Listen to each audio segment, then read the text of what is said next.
What's up? What's up? What's up, everybody? Yes, sir.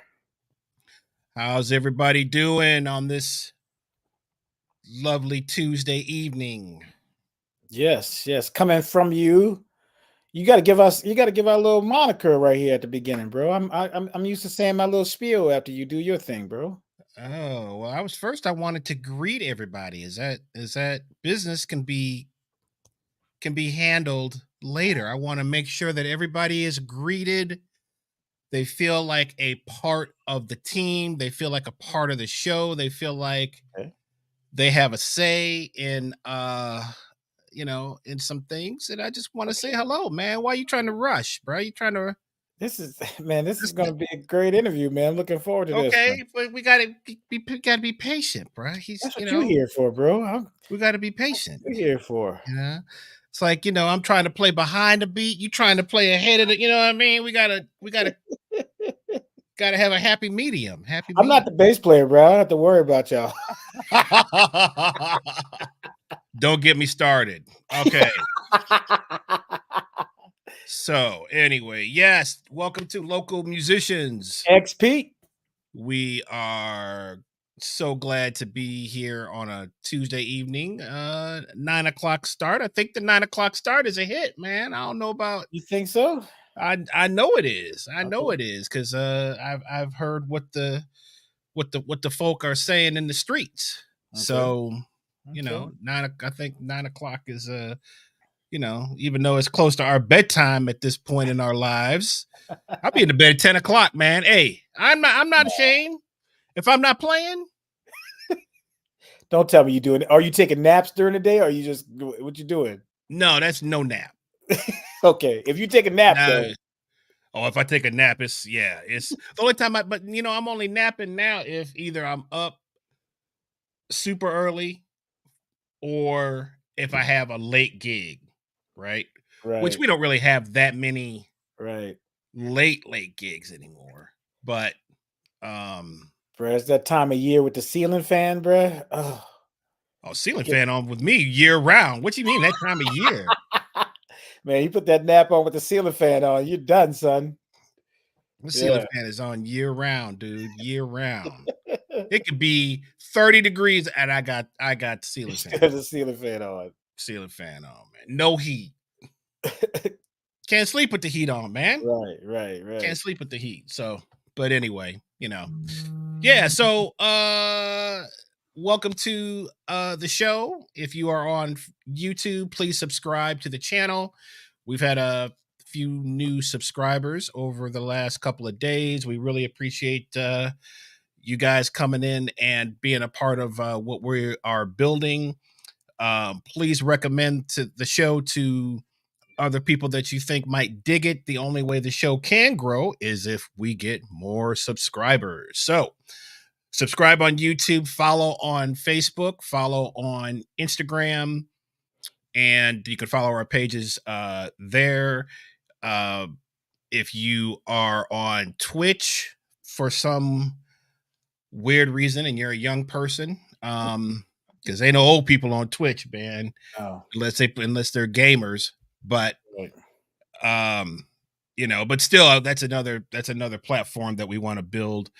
But yeah, if you wherever you are, subscribe to the channel, recommend us and like us and all of that good stuff. So yeah, so what's new in your world, man? You almost finished with your studies, and Yeah. Plus, we were in exam season with the students, so it's always good to hear what the other students are doing. We have juries, which is the students play for the panel of teachers that's there. So it's always good to hear not just what the students are doing, but what the other teachers are doing as well, and how they're guiding their students. So it's good to see, good to hear some transcriptions that they're working on. So I think the future is bright, man. The COVID years was kind of rough years musically because instruction wasn't happening. So you could right, imagine 2 right, years without any instruction. We're starting to feel right, the effects of that.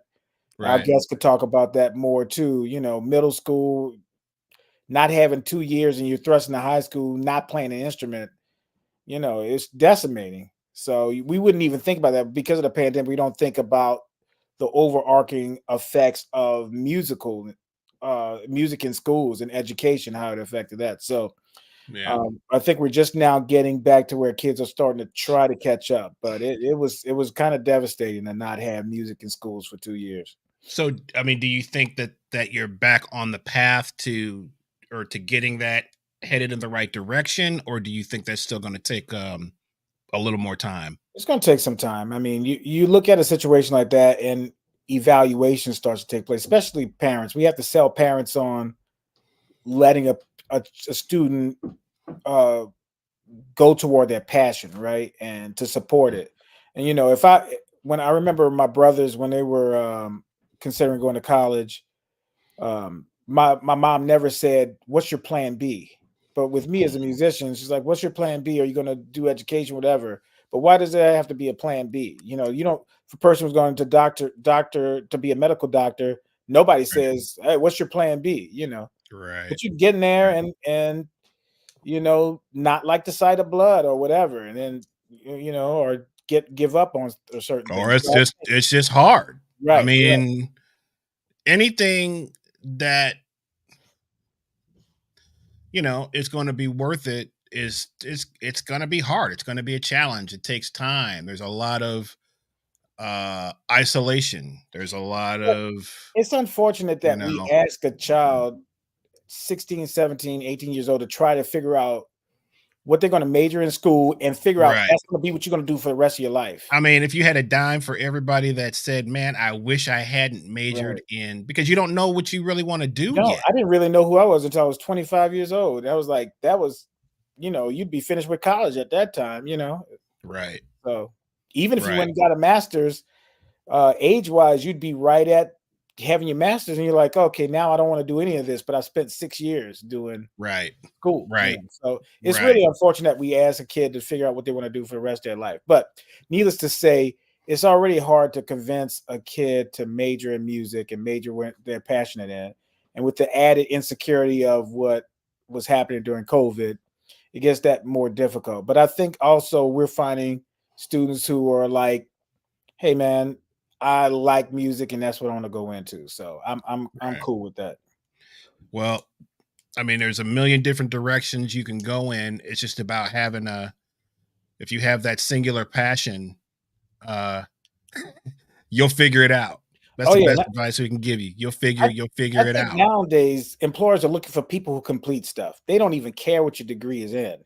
They're Shoot, just employers are looking for anybody that wants to work right, a job. I went to right, Man, I told you my day the other day, man. I go to I wanted to get a little the auxiliary plug in my car fixed. right, So I went to a local in Tucker here in Tucker, Georgia. Honda certified guy, real cool guy, man. And actually ordered the part for me a while ago, right. and just for some reason we weren't able to connect because he kept telling me to come back because at that time he didn't really have any help. He only had one person that was helping him. So Mhm. this is like, man, a minute ago, probably at least over a year ago, right? I go back, same spot. I walk in, asked him if he still has the part. He looks in his desk, still has a part. And but same situation. He can't find any help. And you're talking about an auto tech. When is the last time that people didn't want to be auto technicians? Like Yeah. cars, I mean, that's going to be, I guess, maybe with electric cars and who knows what else. Maybe that's a dying, but I'm like, man, they just don't want to work, period.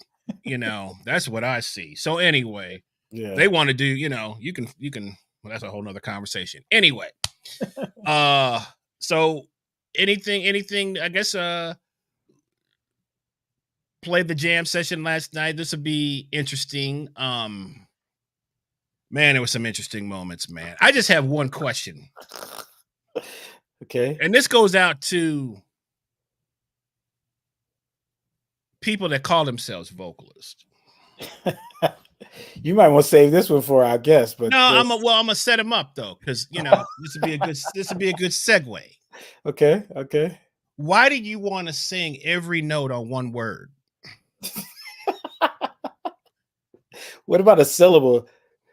Good morning, heartache. Bro, no, I'm talking. I mean, they're gonna work one word. Oh, You know who I'm talking about. yes, yes. One word, and it's like every run. I'm like, I didn't know you could fit all that in one word. Every note, every run. First of all, in jazz, are there runs? Well, let me ask you this. Out of all the instruments, which is the one that you have to be the least proficient in to do? Depends on who you playing with. Okay. Well, obviously can't be drums, But right? okay, well, there's two. Can't Well, be piano, can't be trumpet, can't be saxophone. are you talking jazz specific or are you talking in general? In general, what's the Oh, least? okay. Well, I would say the two, well, let's just call it what it is. The two most perpetrated. Is that what you're asking me? No, I'm The asking two what's most the basically what's the easiest way to do something without any having any technical prowess at all? okay, I would say percussion and vocals. When That's you what said, you I did you wasn't hear even what I thinking said? percussion, I but said I said percussionists before perpetrated. What perpetrators. perpetrated? What is a perpetrator? Now we're going back to 80s hip hop slang. Right, You be right, right. somebody's perpetrating. Yeah, What so what a do you vocalist can listen to a thing and instantly mimic, okay. but can Same you thing do with that? same with percussion. Yeah. Same thing. Well, percussion, even I mean, if somebody plays a role, you could you still you'd have to try to have some technique to execute I'm it, talking right? about like hand drums though. Yeah, I mean, yeah, go yeah, that's not gonna do anything. But a vocalist go, listen Right. to a song and Right. Right. Right. and Right. Right. think that they can sing jazz now. So it's one of the easiest things that they think they can do, which really, if you think about it, is really one of the hardest things because you can't press a valve in your neck and say this is an A flat or this is a B flat. And but it's easy to get away with it because it's not as technically proficient to get started. And Mm-hmm. so they think that, oh, I've listened to Ella sing. But did you really listen to Ella sing? Well, let me If let you me really play you listen a to little. Ella, you wouldn't be Yeah. trying to sing Ella.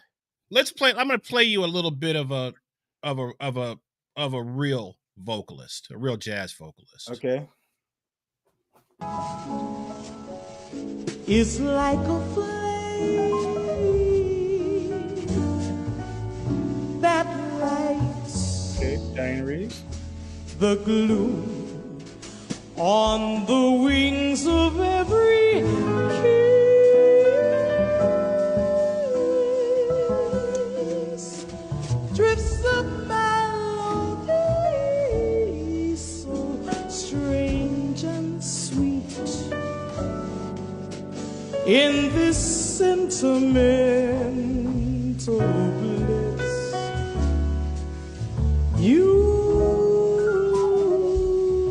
make my paradise complete. Rose petals seem to fall. It's all like a dream to call you mine. So let's just stop right there. Yeah, please. Okay. I Can- have Okay. some Yeah, comments. I would love for you to explain what you just listened to. Okay. First of all, that would be nothing for a vocalist to do to emulate that. They wouldn't know anything about the choices that she made. They wouldn't know about the context that she did when there one spot that normally goes to a major chord, it went to a minor chord. Now she made a choice based off of that, right? They wouldn't have to know any of that stuff to do what she just did and think that they're jazz vocalists. Now, I I don't even want I seem like I need to say something about Diane Reeves as being a jazz singer. So I wouldn't think of her as, oh, this is really going to be difficult. I don't really think of her as being the quintessential jazz singer. That's correct. So, That's so correct. with that being said, uh, is she exquisite? Is she talented? Is she amazing? Yes, all those different things. I don't think of her being the quintessential jazz singer. However, what she just did, anybody who has a great voice and has a good ear could do what she did, but may not understand context or why she did what she did, or what choices she made when she made them, or the control, all those different things. Whereas you as a drummer, if you go listen to it, there's no guarantee that you can emulate immediately what you just heard or play. Well, but Me you as a made a piano good player, you I made would it have to really deal with those voicings to play what he played. But I right. could sing Diane Reeves' thing just now, and I'm not a singer. Okay, so you said not quintessential. Like, I don't consider myself a quintessential jazz drummer. I'm a Okay. drummer that plays music, right? With enough respect of what I'm playing. Maybe I should say the prototypical singer, jazz singer. Well, no, I mean, I think what you said is fine Right. because she sings a lot of different stuff. It's not Right. just But her approach is not straight in. from That's the what jazz and it doesn't tradition. have to. It doesn't have to No, be. no, That's she's bad. She's bad. I'm just saying if that's we're the whole. using I her mean, as an but example, yeah. that even more to my point is that's even more to my point is that you know, even if you're not necessarily 110% living in something, right? I mean, you still have to have enough of the vocabulary, enough of the language, and you have to be 110% into knowing music and what's musical. Well, let me just say it like this. There are a lot of vocalists who skip straight to Diane Reeves. Correct. Just Can't like do there's a that. lot of piano players skip straight to Ahmad Jamal, but Ahmad Right. Jamal never plays the melody. Right. He never really plays the melody. He's adept at creating his arrangements, his spontaneity, and his arrangements and stuff like that. But if I was teaching a piano student, I wouldn't start them off with Ahmad Jamal. Same thing with these vocalists. If they don't have a guide to say, hey, you can't start with Diane Reeves yet, because some of the stuff, or Betty Carter for that matter, you can't start Or with you Betty can't, Carter. or let's get modern. Gretchen Parlato. You see No, that? Gretchen no, Parlato. no, Or, no. uh it's like Esperanza come on, Spalding. it's like give me a break, man. It's Right. like, you know, foundation is key, which is why we have our guest on today. Yes. Because when you are the head of a jazz department at a major university, uh you're going to you're you're seeing young people who may be very talented, Mm-hmm. but they just they need to cook in the oven a little bit, right? There might be a direction thing, there might be and then you might get the crazy incredible Morgan Guerin, or the Right. crazy incredible where it's like, okay, I got to figure out what is going to be beneficial for him, for me to learn, or for him to learn from me. But So, an extra caveat to that, dig this though. This okay, our guest has been in this so long that the college programs that we have in Atlanta, the professors that's teaching, 90% of them have gone through him in his program. I teach at Kennesaw State. check that out. Everybody in that department, with the exception of I think one, has gone through this our next guest. Right, Emory University. right. That person over there got his master's at Georgia State. Well, you're speaking. Yeah, We're reaching out right. worldwide So here, not only but we're does talking he, about Georgia. yeah, but Yeah, not only does he affect students' trajectory, he has affected teachers' trajectory as well. So, right. um, yeah, I think that's an incredible thing. So, with no further ado, we're going to bring in our guest, and we're going to chop it up, and we're going to tell the truth Tell the truth. on this one. Tell Gotta it. tell the truth. Dr. Gordon Gordon Vernick. Vernick. Doc, our friend, our buddy, our mentor, our fashion get me in trouble spending money up at where were you sending me, man, to buy clothes at one time? Freaking Bright Creations. don't hang out with this cat, man. Oh yeah. He will I, have I, you. I sent a lot of people at Bright Creations. Joe Lovano, other Oh people yeah. that could have dressed up there said, "You look like a schlub. How can you walk out on stage like that?" I sent them across the street, and my guys, I hooked them up. He came out dressed like, oh my God, it was. I always kid Lovano about that. Right. It's a pleasure to be here with my dear friends, and I have tremendous respect for you. And we're just all family here. It's just wonderful to be here. That's right. Thanks, Doc. That's right. Appreciate you being here. Yeah, man. So I'll get the party started. And so just give everybody a little bit of where you're from, and a little bit of your musical upbringing. Well, my father was a professional musician. I grew up in Upper Manhattan on Riverside Drive. He was a professional bassist. Made a living as a jazz bassist, but he was also a trained violinist who attended Juilliard Conservatory in the 1930s. So he had both a classical and a jazz and commercial background. But he came up in the 30s and 40s at the end of the big band era. And in the 50s and 60s, he made a living, as a musician when you could do that, very easily. Times were very different. Musical tastes were different then. And so I grew up listening to jazz and classical music. So I had a really good grounding. So for me, it was very easy to say, well, I want to be a musician. I want to be a jazz musician. I want to be a teacher. And I remember at one point when I was in high school, my father said, "What do you want to do?" And I said, I want to be a musician like you. And he looked at me and he said, this is in the late 60s, early 70s. He said, "You're not going to be able to do what I did for a living." And what he was saying to me was not that I didn't play the trumpet well, but he was saying that the business of music is changing. The taste of the public in terms of music, whether it was jazz flavored music or big band music, is moving away from, ride cymbal, ding, ding, ding, ding, ding, to a kind of a rock and pop, concept of music. And he was saying that it's just changing. But I still wanted to be a musician. He was very supportive. And I went to college at Ithaca College Conservatory, and I vacillated back and forth between trumpet performance and jazz. But I had a great mentor there. His name was Steve Brown. He's still active in Ithaca. He's a great educator, great composer and guitarist.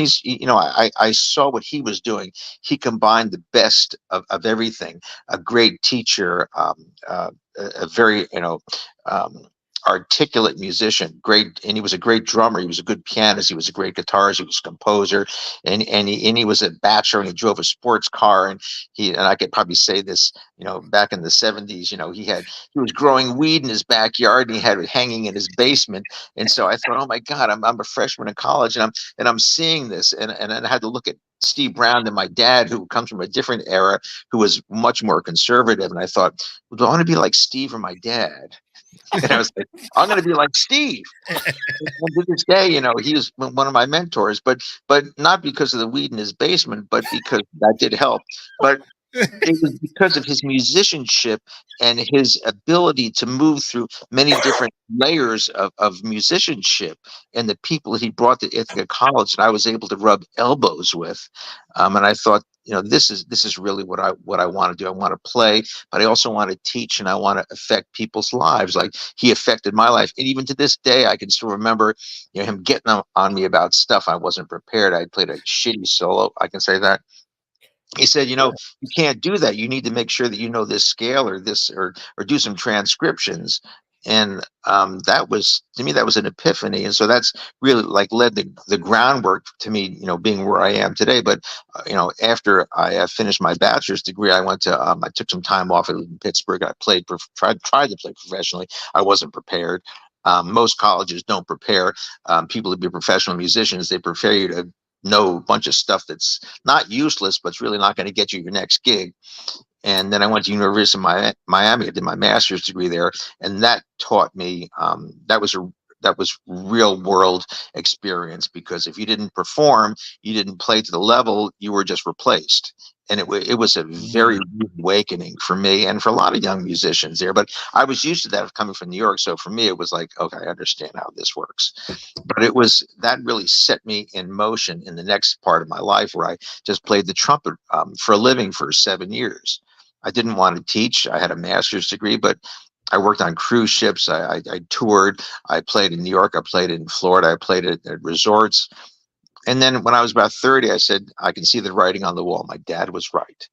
The kind of music that I want to play, Miles Davis, 1955, smoking, working, steam, and that kind of stuff, is not the future of the music business. It's in my heart, and it's always going to be close to me. But that's not what young people want to listen to. And you have to understand that music is a business. Ultimately, you're selling a product, and whatever product you're selling, if people aren't buying it, you need to, recalibrate and think about what you're doing. So then I went back to school, did a doctorate, and I've been teaching at the university level, ever since. So that's where I met, Ty as a professional musician, then of course as a master's student, people like Kenny Banks, Joe Granston, Gary Motley, Sam Skelton, all these people were in my program. And I could see that they were amazing musicians. And what I wanted to do was to create an environment for them to be successful. And when they leave, to have options, whether they want to play commercial music or they want to be composers, they want to go into art, jazz, smooth jazz, R&B, whatever it is. I have graduates that are in every facet of the music business. Xavier Gordon is touring with Marcus Miller now, and he's playing kind of a smoothie jazz stuff, but he's a terrific pianist, and we recognized his talent early on, and we cultivated that so that when he got ready to graduate, he was ready for any kind of opportunity that presented itself to him. And so I think of myself as a farmer. You create an environment, you put seeds in, not all of them are going to grow. You water them, you put fertilizer on them, you pick out the weeds, and then you hopefully that you have a really good crop, and then you send them out. And so that's all that we do in my program. I think of myself as a farmer, and we have these wonderful students that graduate because we've provided an environment. I didn't teach them everything, how to do everything. It's impossible. Students teach themselves. You give them guidance and say, do this, do this, do this. And if they do 2 or 3 of those things, they might be successful. And the ones that are really successful are the ones that take everything that the advice that you give them, and they run with it. And it might not happen overnight, but in a year, they'll come back and you say, transcribe Hank Mobley for your tenor saxophone, you're a trumpet player. Look at early Blue Mitchell recordings, Bill Hardman, Donald Byrd, and then get to, Miles Davis and those other guys. But you can start to hear that coming out in their playing. And so all you can do is offer advice, and then you lead by example. And this, Ty, as a teacher at Kennesaw, when they see you out in the community doing your thing and just being incredibly professional, that sets an example. And that's the best that we can do for our students. So we can talk about some other things. You were talking about singers, and I got a lot to say about that. But let's wait on that one. We'll get there on that. We'll get there. I'm in academia, and I came through your program, and it's really difficult to establish a program the way you would want it to set up to yield results, and the way you're talking about achieving teaching or pedagogy from the aspect of getting them prepared for the real world. That's not usually the way it's done in academia. You foster a lot of programs to get the students outside of the doors of the university.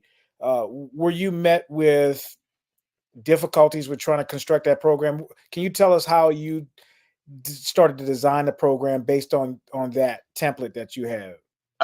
It was pretty easy because I came to academia from 2 different perspectives, as you did, Ty, as a professional working musician and as an academic. And the best teachers I know in terms of applied music combine those 2 forces, and you just can't be a great player and not have the academic part, or just be an academic, someone who spent their life studying at a university and telling a kid how to go out and play Mahler fourth trumpet excerpts. That doesn't work. Right. You have to have real world experience so you can explain to a student that when you go to an audition, you might bomb it completely, but there's always tomorrow. Or you can get a job playing in a brass band or a salsa band, or you have to know how to play third trumpet in a big band, or and then at the same time play in a pops orchestra. That's Mhm. that's the reality of music as we know it today. If you're at the top 1%, you can play in a major orchestra. If you're at the top maybe 15 or 20%, you can play in a grade B orchestra. The Mhm. rest of us are playing in grade C orchestras, which are $75 a service. And for every one of those jobs out there, there's probably 500 really good, clarinetists or flute players or trumpet players who can do those jobs. So that's not preparing people for the real world. No. That's I believe that's doing young musicians a disservice, and I beg to differ with anyone who does not agree with me, because we have to create musicians or give them the tools that they can be able to live in any situation. One of the things about my dad was that he grew up in the Depression, and I look back on the way he raised me and my sister, but he said you'll be able to accommodate any situation that you're in, whether it's living or economic or musical. And that really has shaped my ability to become a survivor and to offer that insight to my young students. I also see a change in the way kids are coming to me out of high school. They have very poor control of the basics of music, which are arpeggios and scales, and a basic understanding of music theory, that they have no idea. So when I get them, many of them are just so far behind where I was and many of my colleagues when I was in college. You might see the same thing, I do. Chris and Ty. They're just not prepared, and that's part of the music education system. So the ones that are going to be successful, they figure out early on that they have to know these things. The basic construction of Western music is chords, arpeggios and scales. And if you don't know that, it's like not being able to read your ABCs. You become illiterate. You can play Let the me, music on the yeah, page. let me ask you about that, because how do you guys, you both being, uh, you know, in academia, and you're getting a kid who I guess would be 18, 17, 18 years old, and they want to get into the jazz program at one of your respective universities, but they don't know the basics of their instruments. So how do you guys navigate that? How do you say, well, okay, I have to break basics down before we can even really start talking about jazz language? Or do you weave that in, or what's the process for That's a you really bringing that's a these kids really in? good question. Now I'll start it, and then Ty can chime in on how he feels about it. You have to have, again, the basic constructs of Western music are scales and arpeggios. If you don't know that, you're not going to be a very good musician. You'll be able to read music on the page, but you really don't understand what's going on. So, and then there's jazz is a way to play music. It's a style. It's like if you want to learn how to speak French and you got a book and it's got words in French and you read them, your dialect, everything is going to cadence is going to be wrong because you're not listening to people speaking French. If you want to play jazz, you have to listen to recordings, you have to listen to live performance, and it's a language. And so students come to me and they want to play jazz, and they play an audition that's just horrendous. There's no concept of jazz elasticity, phrasing, concept of the blues, understanding of harmony, don't know anything about phrasing. This is not for you. No, you're not getting in unless you can show me that you can spend the time. Now, I've had students come in, and within 6 months they get to that point. But I'm at a point now where I can pretty much recognize someone who is going to be able to achieve that, and other students who are not going to be able to achieve it. I've been proven wrong sometimes, and sometimes I thought that a student will achieve it, and it hasn't happened. Mhm. But it's a tough one. And jazz music, I don't even like to call it so much a jazz program as a contemporary music program, because it's all about contemporary music. Jazz is just a part of it, whether they want to go on and play, do trap music, hip hop, or they want to blend other things with, jazz with other music of ethnicities. That's fine. It's contemporary music, but you have to understand the language and be able to speak it before you can really make any kind of contribution. And all the great musicians, understand the language before they can make any kind of contributions. I remember meeting Morgan Guerin when he was in sixth grade, and he came to me in a rehearsal, and his teacher, Sarkina Walker, said, "Can you play a Giant Steps for Dr. Vernick?" And he played the melody, and he played like 4 choruses, and he played 5, and Gary Motley and I were listening. We're like, okay, here's one. This is it. This is it. And I've seen some other kids like that, young James James Mhm, Robertson, the same way. mhm. He has some other kids that have done Definitely, that. yeah. But they're, Right. unfortunately, what we find is they're almost exceptions to the rule, because most of your kids don't listen to jazz. The band directors know very little about it. The parents don't know anything about it. They're bombarded with music everywhere they turn, whether it's on their phones or wherever it is. And there's almost too many options of music to listen to. They don't know where to start. I say start with Miles Davis's Blues by Five. Check out his solo on there. Come back next week and play the first 2 choruses. If you can't do that, then we're gonna have to talk seriously. I would What I would you would say, echo Ty? that. I would echo that sentiment, but I would also add, because university systems are for music are audition based. It's kind of like a football team. You If you have needs, like with any music program, if you need oboe players or bassoon players, or if we need Mhm. bass players, you're going to make certain accommodations to get those in. But if you have saxophone, guitar, you have a lot of those. Some of those kids are not going to make it in the program without solid fundamentals. But bass players, if you need them, sometimes you have to make those accommodations, knowing that you're going to try to uh, get them acclimated to being or catching up to where they need to be. And Mm, so sometimes teachers on their own provide a lot of remedial help for those students to get them up to par, but it's really based on your needs. And think about music programs. Uh, we have to really hustle for and recruit for our departments. English people don't have to. They don't. They don't. I understand exactly what you're saying. 57 But, English. but Ty, you probably have a sense. I had a youngster come in and play bass on an audition, and he Right. played double bass, and he came and he played a transcription of Oscar Pettiford, and it was quite good. And he could play bass lines on a couple of tunes, and obviously he spent his time listening. And this is a student that we want, as opposed to a student who comes in who's totally unprepared, who right. hasn't listened to the music, and on top of that has an attitude about, I'm the shit, Right. and I'm going to blow you away. It's like Right. this is not what the kind of musician that I'm looking for. We can recognize potential. Yeah. It doesn't have to be the talent, doesn't have to be there.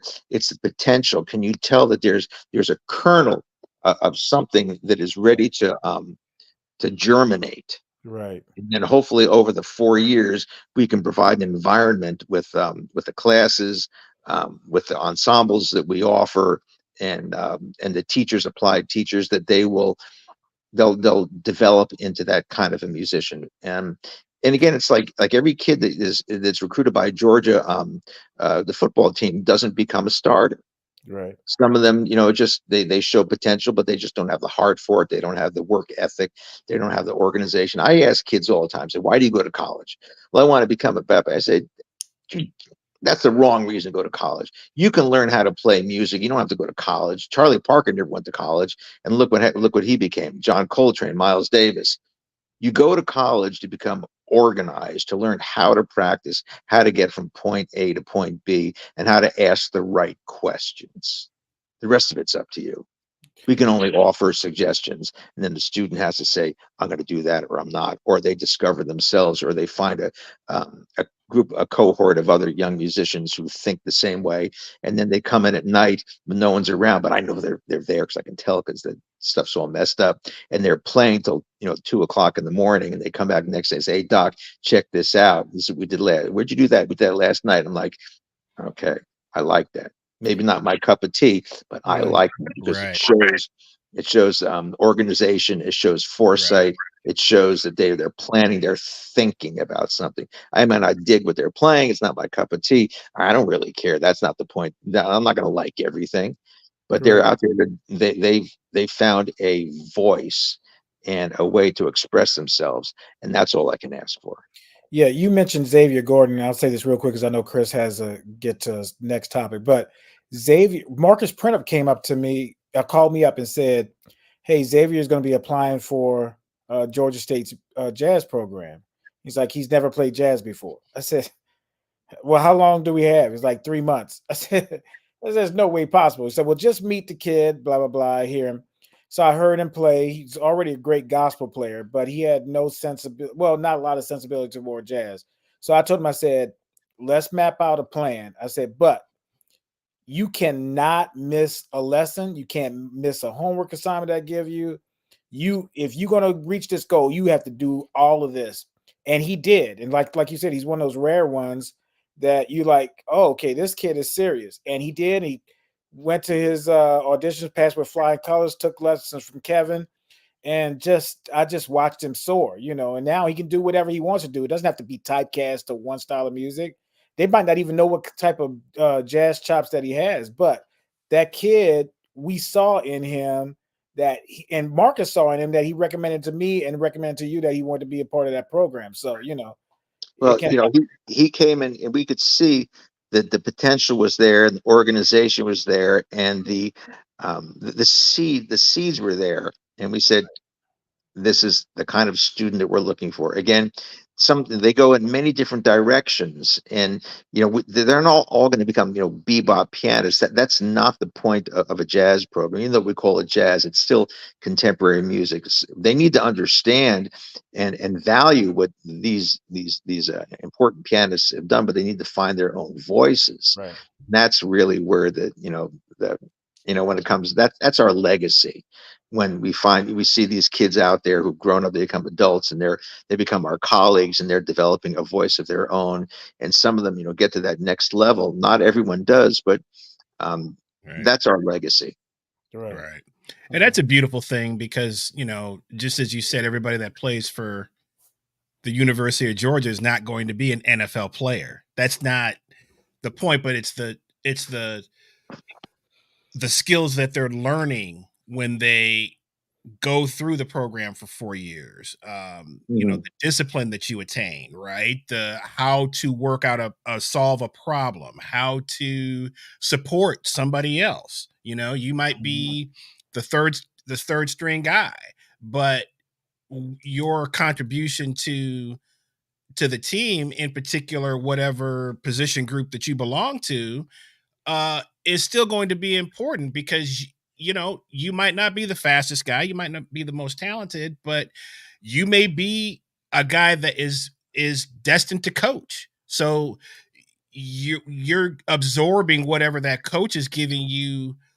110%, and you can translate that to another player that maybe doesn't get it from the coach as well. Maybe he's getting it from the player. So there's all of these little things that I think set students up for success if they will just hang in there and go through some tough times and don't run from every time a problem comes up. You want to take off and run and find someone else because you feel like you're being disrespected and you're not playing first chair or you're not getting the most of the reps. So you want to, it's like, come on, man. It's like, okay, you have to first of all admit where the holes are in your playing and say, I'm not as good. I have to work it. This is something that this guy is better, but let me just wait my turn. I'm going to practice. I'm going to sit behind him. And then the next thing, because there's so many guys that are late bloomers.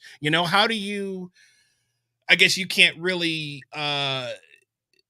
tell a kid that, maybe he is going to be a late bloomer or just hang in there. But how do you keep students motivated that want to jump ship? Those are really good points. The most important thing we can teach a student is how to practice. how to get better. Everybody wants to get better. They just don't know how. No one's ever taught them the process. And it goes back to organization. How do you solve a musical problem? You have to identify the problem and then figure out Right. what the problem is. Is it technical? Is it a musical problem? Is it for a trumpet player, it has to do with articulation. Every instrument has usually 4 or 5 different foundations that the problem could be related to, and so you have to teach students how to become problem solvers. The kids who become the best musicians and go on to have really good careers as professional musicians are musical problem solvers. That's the issue. And kids that don't figure out how to get better, how to identify a problem, isolate it, and then go through the process, they never master anything. They just kind of play. The ones that figure out how to practice, they become the great musicians. They also become the great athletes. They become the surgeons. They become the mathematicians. Right. They just figure out, either through having a great teacher or through trial and error, how to practice and how to solve problems. Doc, you have a very direct style because I've been knowing you for a while, and you'll pull a student on the side and say, "This is not for you," or you'll say, "You need to take some time off till you get yourself together." And I can, if you can talk about your direct style a little bit and how that segues into you running a jam session, because you run a jam session every Wednesday night at the Red Light Cafe, Mhm. and it's incredibly successful. We've been having like crazy numbers. And I think your direct style goes against the culture of today where you have to pat everybody on the shoulder and tell them that you're doing great. You don't do that. So Everybody doesn't get a trophy. That's the problem. Everybody thinks they're going to get a trophy. I want to play jazz. I think I can. I listen to some records. I'm going to get up on the bandstand and with really good musicians. So that's why we always play for 35 or 40 minutes to establish a bar line. This is the level that we expect. Now, if you want to get up here and follow that and not know your song and fumble through it and get lost, I'm going to say something to you because it's disrespectful. I would never go to a courtroom and say that looks like fun being a lawyer. Let me say something to the jury. They would say, "Are you out of your mind? You can't do this." Or if I said I go to a comedy show and I want to get up and say a couple of, no, it doesn't work that way. So there's a paying dues part of it that I'm very forward, and that's part of my New York upbringing. And if somebody, I think I said something recently to somebody, I said that's not acceptable. You can't do that. And I think I broke up a whole bunch of musicians because they were just on the floor. Did you really say that? Yes, I did say that because it's disrespectful, and that person needs to know that what they just did is unacceptable. right. It's unacceptable. I wouldn't get onto a bandstand. I wouldn't go if I saw some like really high level basketball players and say, "Hey, I want to play a little bit," and I got no skills. I wouldn't do that. They would probably pick me up and throw me out, into a trash can, a dumpster. It wouldn't happen. So why? What gives a young musician the gall and wherewithal to think that they can walk up on the bandstand and be totally unprepared? So I try to do it in a very constructive way. Say, this is what you need to think about. You need to listen to these songs. Make sure you listen to this recording, and make sure you know your arpeggios and your scales. And you need to work on your jazz phrasing. You have very little elasticity in the way you're playing. I can talk to horn players, and Chris, you could tell the drummer, I say, "Man, your left hand, that ride cymbal's not happening. You got too much bass drum, and there's no facility. You're not making the between the tom and the snare drum. It's not happening, and it's too heavy." You can tell them those kinds of things. But a jam session is not a time when inexperienced people can get up on the bandstand. It's a time when inexperienced musicians need to go and take note of Mm. what's happening on the bandstand. Did you see that drummer? Did you hear him play his solo? Did you hear that trumpet player? Did you got that pianist? Did you see what he did on that particular song? Those substitute chords. I don't understand the substitute chords, but he was doing something really special. How did he learn how to play that? When he's at the bar, ask him some questions. If you didn't, you are a I try not to try to control myself. You're a dumb shit. It's Right. so obvious. If someone is doing something you want to know how to do, why wouldn't you ask them? Right. Why That's wouldn't you the say, that's the I think the magic question. Why is that the magic question? It's like if you didn't know how to get somewhere, we didn't have. I mean, before we had Waze and we had, you ask before that direction? MapQuest or whatever, you went and got some directions. You weren't just aimlessly out there trying to trying to figure out where you were going. It's like, so why don't people do that now with I mean, well, we know why. And social media is a part of that. And Yeah, I think that things like American Idol have really yeah, had a negative impact in some ways, that people think that they can do a certain few things and then find success and superstardom without really paying their dues. I mean, really, having those. I think you learn more from your failures than your successes. Every time you have a failure, if a student, like we had a combo concert last night, and a couple of kids, they just had like a meltdown, complete system failure. And so afterwards, I said, next time we have a lesson, this is what we need to work on. You got lost in the form of the song. You didn't know your arpeggios. You didn't listen to the song enough. You didn't know the form of the song. So why would you all of a sudden think you can get them on the bandstand and all that stuff would come to you as if by magic? There's no epiphany in this music. It doesn't. It doesn't. There's the finger of God is not going to come out of the sky and touch you on the head, and you're going to be a great musician. I often thought when I was younger, I would wake up one morning and be able to do it, and it never happened. It's just hard work. just hard work. I mean, I think, I call it artificial engagement is what happens on social media, because you're engaging with people that you don't know, or you don't even know if it could be a bot. You don't even know if it's real, but you're getting the likes and the emoji, and that has taken over, right? What's real and what's not real. So And you get if you canceled if you disagree with them. right, or you're hating. Yeah, If you're you hating. have Yeah. anything to say that's other than something positive, right? Right. So, and that's just what is giving people this the nerve to take over stages. It's not just jam sessions, it's concerts. You're seeing bona fide weekend warrior hacks that are people are paying money to see cover bands perform at a theater or on a festival, or it's just like, that whole uh the ear of wanting to hear something that you've never, we used to live to hear original music. Somebody, you didn't know what was coming, you didn't know what they were going to do, or you may have heard one song on the radio, you would go to the show because you dug it, and you might not dig the whole thing, but it's an experience. All of that is gone. And so, bringing it back to the jam sessions, this is the I think a lot of the result of that. And so what you're doing is a throwback, man. you know You know, it's a I, I, throwback. I, I'm sure we've all experienced this, getting up on the bandstand and not doing well and just getting chewed out, or in a nice way, a positive way. And, Yep. and those failures are really, those are learning moments. Unfortunately, a lot of kids, young musicians, don't understand the value of that learning experience, that failure, and then going back, to the drawing board, and just having to reevaluate the way you're practicing, what you're listening to. If a kid comes up and plays a song, I said, you missed a bridge on that tune. Did you listen to these 5 different recordings of that song? No. Why not?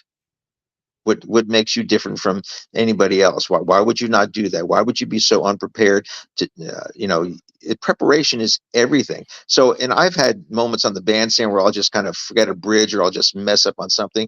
And the next day I'm in my office, I'm in the practice room, and I am shedding that to make sure that that doesn't happen again.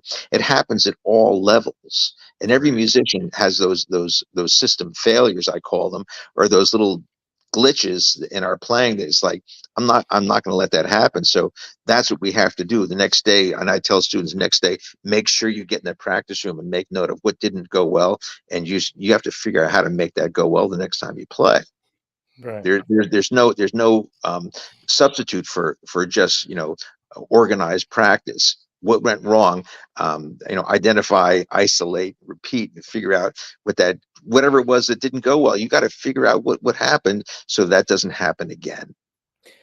I have two questions. One from Brad Thomas says, Gordon, do you feel learning composition, in particular in jazz, would help students in solidifying their fundamentals in their craft? Yeah, absolutely. And to answer that in a more in another way is that improvisation is composition. So when we're improvising, we are composing, but we have to know the raw materials of Western music, which is basic functional harmony, arpeggios, and scales, and how they relate. And as a composer, we have to know those things, but we also stretch all those rules so that we can create music that is different and unique and really reflects our musical sensibility. So absolutely, improvisation is composition, except for it's in real time and we're not using an eraser. So Gordon, if you can't write out a solo, if you can't write out on a pencil a solo, how in God's name are you going to improvise a good solo? Gordon, you mentioned the Western influence, but could you mention a little bit about the West African and that influence as well, the oral tradition, because that's important. We don't talk about rhythm nearly enough in this music. So can you speak about the other side of it too? Yeah, I mean, I am not an ethnomusicologist, but I've done my homework. I've read, I've watched videos, I've asked questions, I've traveled the world, and West African musical sensibility gives us a sense of elasticity of rhythm that you do not find so much in Western European music. You might find it in other musics of Eastern Europe and in other non-Western European musics. So there's a certain elasticity and of course a sense of rhythm that is very European rhythm is very different from African rhythm. In fact, the sense of meter doesn't even exist in a lot of West African music. It's just about different rhythms superimposed one on top of another, and they swirl in this incredible kaleidoscope of rhythm. It's just amazing. And it could be two or three different instrumentalists, or it could be like as much as 7 or 8 instrumentalists, in addition to dance movement steps and using the voice. So it's a completely different concept, it's a different construct of European music, and we have to learn how to accommodate that and appreciate that. And if you dismiss that, then Yeah, then it's the there's clash something wrong of with two you. cultures. It's the clash of it. If you don't get the one without the other, you're not playing jazz. No, Because it's a combination of the two, right, and I've done my homework, and I'm not, as I said, I'm not an ethnomusicologist, but I know enough about the roots of jazz music going back, 400 years to slave music, to work songs, to plantation songs, to field hollers, to jubilees, to ring shouts, to ragtime, to all those things really are part of the musical American DNA. And if we don't understand that, then we're really turning our back on something that is one of the few American gifts, cultural gifts to the world, because you can't have one without the other, because they're not diametrically opposed. They work together in perfect unison and conjunction. right. That's all I can say about that. And if you don't understand that, then you shouldn't be a music educator. You're really cutting off, fully, 50 to 60%, probably more than that, because American music is not European music. American music is a music that evolved on the shores of this continent, and it's more. I would say it's more, maybe 75% unique. Mm-hmm. And if you do your homework, you can understand this. And it would. I'm probably going to say something now I might regret, but my colleagues say, well, we should have more music of Black composers, and so my response is, what do you think I do? What what do you think I am doing? I'm not playing music of Black composers who are trying to write European music. I'm playing the music of Black composers who are writing Black music that has roots in this DNA. Right. So I just have to scratch my head, and I'm I travel in many different musical circles, and you guys know me, and I'm comfortable playing all different kinds of music, whether it's it's pure West African music, it's salsa music, it's music from South America, the Central America, music mixed with I played music mix jazz mixed with music of the Indian subcontinent, which is amazing. And jazz music is a fusion of many different approaches, and so we have to be able to understand and recognize and speak those different languages so that we can appreciate contemporary music. Mm-hmm. I'm sorry. You have another question that's kind of controversial. I just got it in a text. It says, Dr. Vernick, why do you hate singers? I love singers. Just because you open your mouth and sounds come out doesn't make you a singer. People say, what is a jazz singer? A jazz singer is a singer who uses their voice like an instrument. Oh, well, what kind of instrument? Like Louis Armstrong. The elasticity and the phrasing and the way he would change notes, but his understanding of harmony allowed him to reinterpret those musics in such an amazing way that it influenced Billie Holiday, Sarah Vaughan, Frank Sinatra, Tony Bennett, Ella Fitzgerald, and so if you don't understand the gifts of those particular great, and I don't call them singers, they're musicians, and we just listened to what's her name, Diane Reeves, and the way she reinterpreted that Ellington song and added her own voice, her own notes to it, but it fit the harmony perfectly. So she is a musician who understands harmony.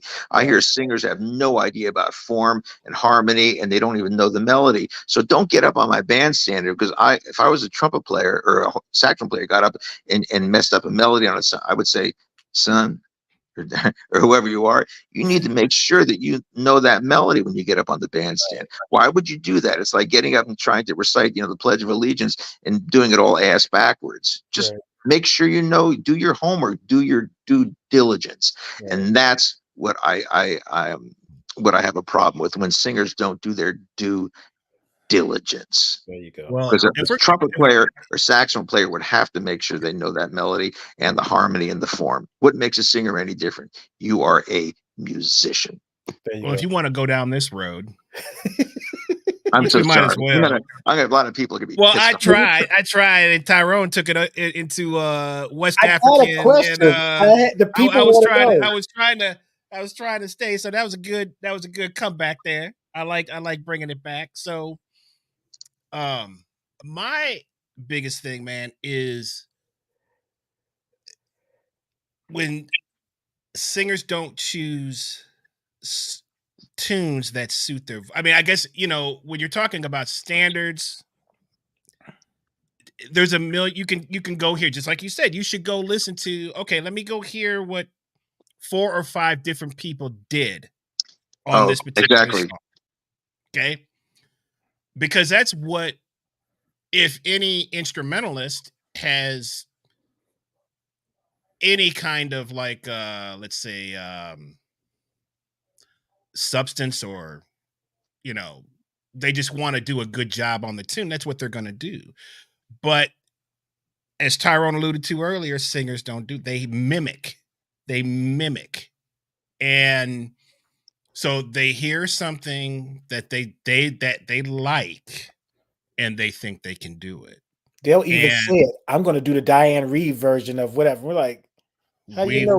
Right. I had a dime. I remember watching, you brought up American Idol, Doc, earlier as one of the problems. And there was an episode, Randy Jackson, there was a song that this female singer was trying. It was I can't remember what it was, but it was a big hit. It was like this huge ballad that, I wish I could remember who sang it, but after she finished singing it, Randy Jackson just goes, that song swallowed you whole. Your voice is not big enough for that. There is no way that you could have ever in your right mind thought you could sing that song. Like, choose material that fits what you do. And that sometimes it takes a while. You might have to, sift through but how do you do that? You're not going to know unless you kind of, you have someone telling, you have to have, we get it, just like you said, if, let me drop a beat on any gig, or drop a tempo, or not play or miss a hit, or do, I'm going to hear about it. Okay? Now, what I try to do is prepare myself ahead of time so that I don't have to hear that. But just like you said, we're human. We're all going to have a glitch every now and then. That's being human. But when you don't understand the melody of a tune, that is inexcusable to That me. And that's to what I add something see. to that I agree with that statement. So years ago, when I was first breaking into the club date business, this is in the 70s. I was living in Miami. I was staying with a friend of mine who's a very, very good trumpet player, and he was mentoring me. And I said, "What if I'm on a club date?" They used to call them, that was club dates, faking jobs back then. And I don't know the chord changes really well. What should I do? And he said, "Schmuck, play the melody." That's right. And he said that to me, and I was like, "Oh, geez." Sing. So when people come up and they can't sing at least the melody, at least close to the way it was written. Of course, the thing about jazz musicians, we have personal interpretation, but there are certain, there's certain notes. Like on Summertime, you're supposed to sing babo dee babo doo boo do, and if you can't even sing those notes and you kind of sing some approximation to that, that's not singing the song. So you have to know your melodies, and that's really paying homage to the roots of the composer, and of course of the also like 15 different recordings. So I did a podcast years ago on Loverman, great torch ballad, and I found 6 or 7 recordings. Must have listened to like 50, and I found my 7 or 8 favorites. And I played them all, and I talked about them, and I said, now listen to the way Billie Holiday approaches this. She changes the melody ever so slightly, but she obviously knows the melody, and she changes Right. this note for dramatic effect. Now listen to the way Ella does it. Now listen to what Sarah does. Now listen to what Blossom Dearie does. Listen to what uh, one of the other singers I came up with on that show. Just it was amazing, and I did that show for singers to listen to, so they would have an idea of what it takes in order to sing a pretty simple melody like Loverman. It's not a complicated melody, but you have to know the original melody in order to be able to take those liberties and insert your personality into it. And every one of these singers also understands harmony and form. It drives me crazy when a singer messes up the form of a song, doesn't know when to come in, doesn't know what a 4-bar introduction is, doesn't know what an ending is, and doesn't know where, when I say coming on the bridge, they don't know what the bridge is. I mean, it's etiquette, it's musicianship 101. So you have to know those things. So Audrey, Shakir, and we're going to do something in the next couple of weeks. We're going to do a workshop before we play at the red light, and it's going to be for singers. Wow. We're going to invite all these singers to come in and then get up on stage. And Ty, you're probably going to be there playing for them. Okay. You don't know this yet. And where she can, Audrey is, amazing singer and a great coach. She can say, you missed the bridge here, and then she can hopefully go up and demonstrate so that these singers can learn something, because they're not getting better because they're either, most of them are not taking lessons, or they're just kind of singing along with records or just by themselves. So I think that something like that would be very beneficial to the singing community, and we're going to do that, and I'm going to publicize it so that we can get to that point where we can make sure that not just get angry at them and the band's name for messing up, but hopefully get them to the point where they understand what their responsibilities are, because all horn players have responsibilities to know the form of the song, know the chord progression, et cetera, know the original melody. And when they don't, they walk off the bandstand. I'm probably going to walk outside and say, you can't do that. Don't do that again. It's not acceptable. That instruction is important. I had a student come to sit in, and you've worked with my student before, and she came in and sat in to play, but I didn't leave her by herself up there, right? So I was in her ear like a coach the whole time. No, you can't go to that yet. You got to keep the form going. And she responded, but it's like, if she wanted to get up there without me being there, it wouldn't work. You know what I'm saying? You have to have that gentle persuasion is like, but you have to be a coach, you have to be a guide. And I think that would be great that you would do that for the vocalist. Yeah, Because I think that that would be a wonderful opportunity to help singers. We do that for instrumentalists. They go to workshops, summer jazz workshops, whatever. They participate in the Rialto Youth Jazz Orchestra or something, maybe at Geiso or something like that. But we don't really have something like that for vocalists. And if you want to be a jazz vocalist, you're not a vocalist. You're a jazz musician, right. and you have the same responsibilities as any horn player. Mhm.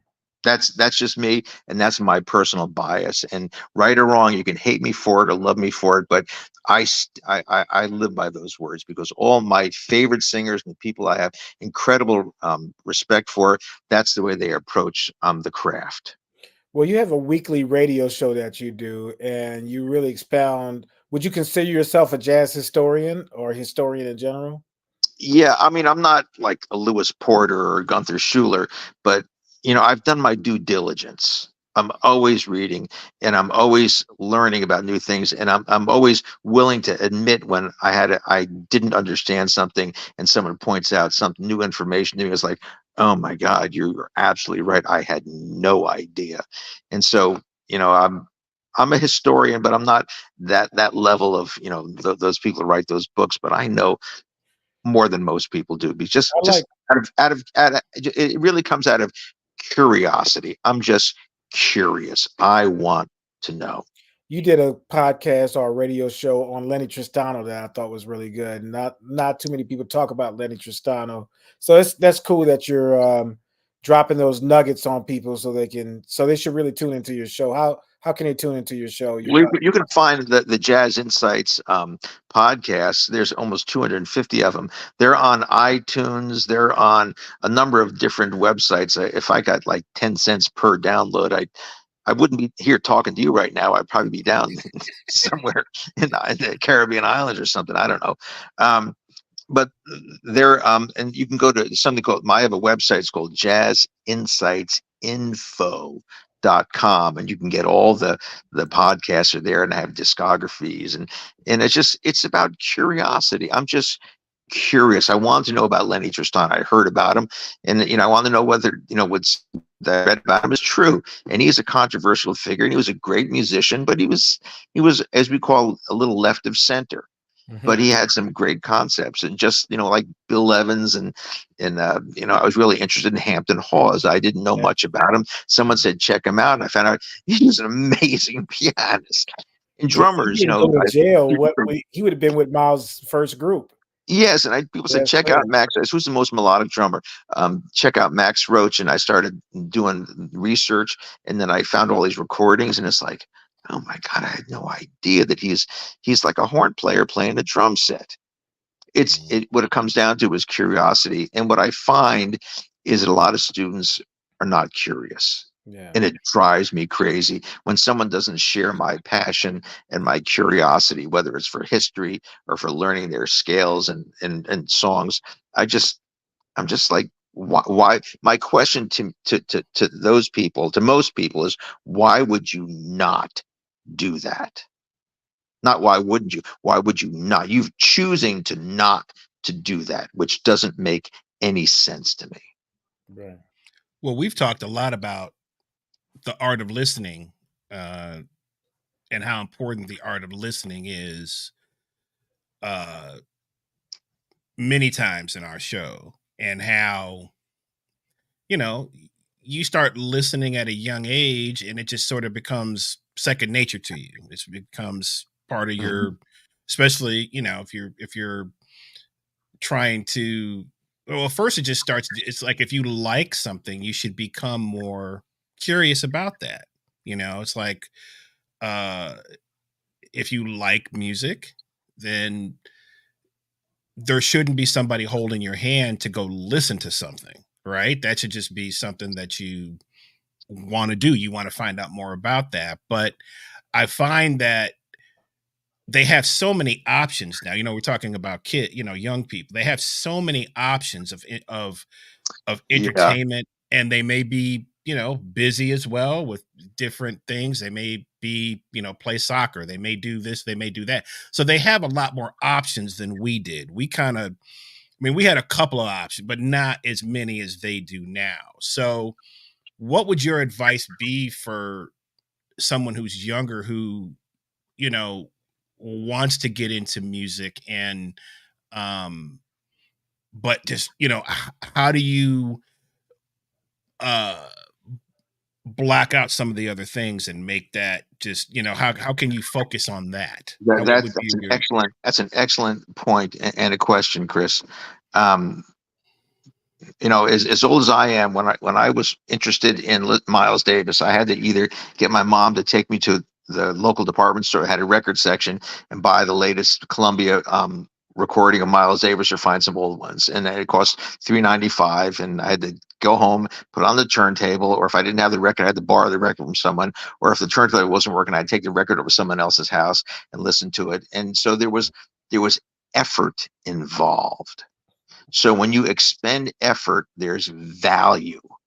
When there's no effort expended, there is little or no value attached to that activity.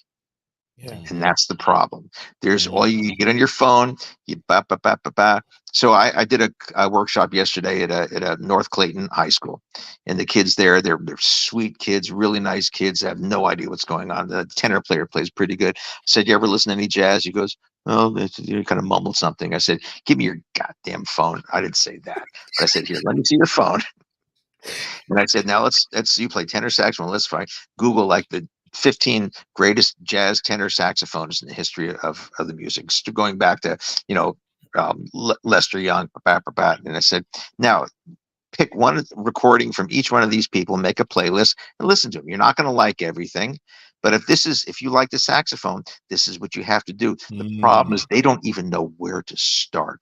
They don't even know what a good saxophone or trumpet sound is. They have no idea what the language is, how you can differentiate Hank Mobley's from Johnny Griffin, from Jimmy Heath to John Coltrane to Stan Getz. They have no earthly idea. So we have to help them along, because it's like this is the analogy I use. When I was a kid, my mother would say, "Here's 39 cents. Go down to the corner grocery store and get a quart of milk." Go in there, you go to the dairy section. Here's a quart of milk. How many different quarts were there? There was 2 different brands. There was Delwood and then another one called Emmeline. Okay, so my mother liked the Delwood, so I bought that. They came home. Now, tell your kid to go to the grocery store. First of all, no one walks to a grocery store anymore. They don't exist the way they did back then. And you go to the milk section, and then there's like 5,000 different kinds of milk. It's confusing. So back in the day, it was a lot easier because you didn't have all these choices. When you have all these choices, it's very confusing. So you have to tell a student, here are 5. What I do with my jazz trumpet students, I give them each a playlist. It's got 10 different trumpet players, the usual suspects, each one playing something very fast and technical, and then playing a ballad. It's from Freddie Hubbard to, Wynton Marsalis to, Kenny Dorham, Donald Byrd, the usual suspects. And here's 20 tracks. That's it. Every day, listen to one of these tracks. Wow. And there you go. And so you have to be able to narrow it down. So because it's like going to the grocery store and you've been to go to Whole Foods and go try to pick a quart of milk. It's virtually impossible. Yeah. There are too many choices.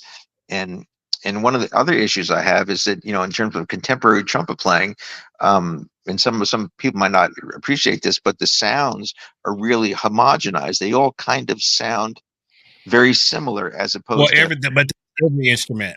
It's all instrument now. Is you can't tell anybody from anybody. I was listening to a cat the other day, and my first 3 seconds, I was like, "You're obviously blown away by the technical, by the technical ability," but you go, "Man, I've listened to 1,000 guys just do that."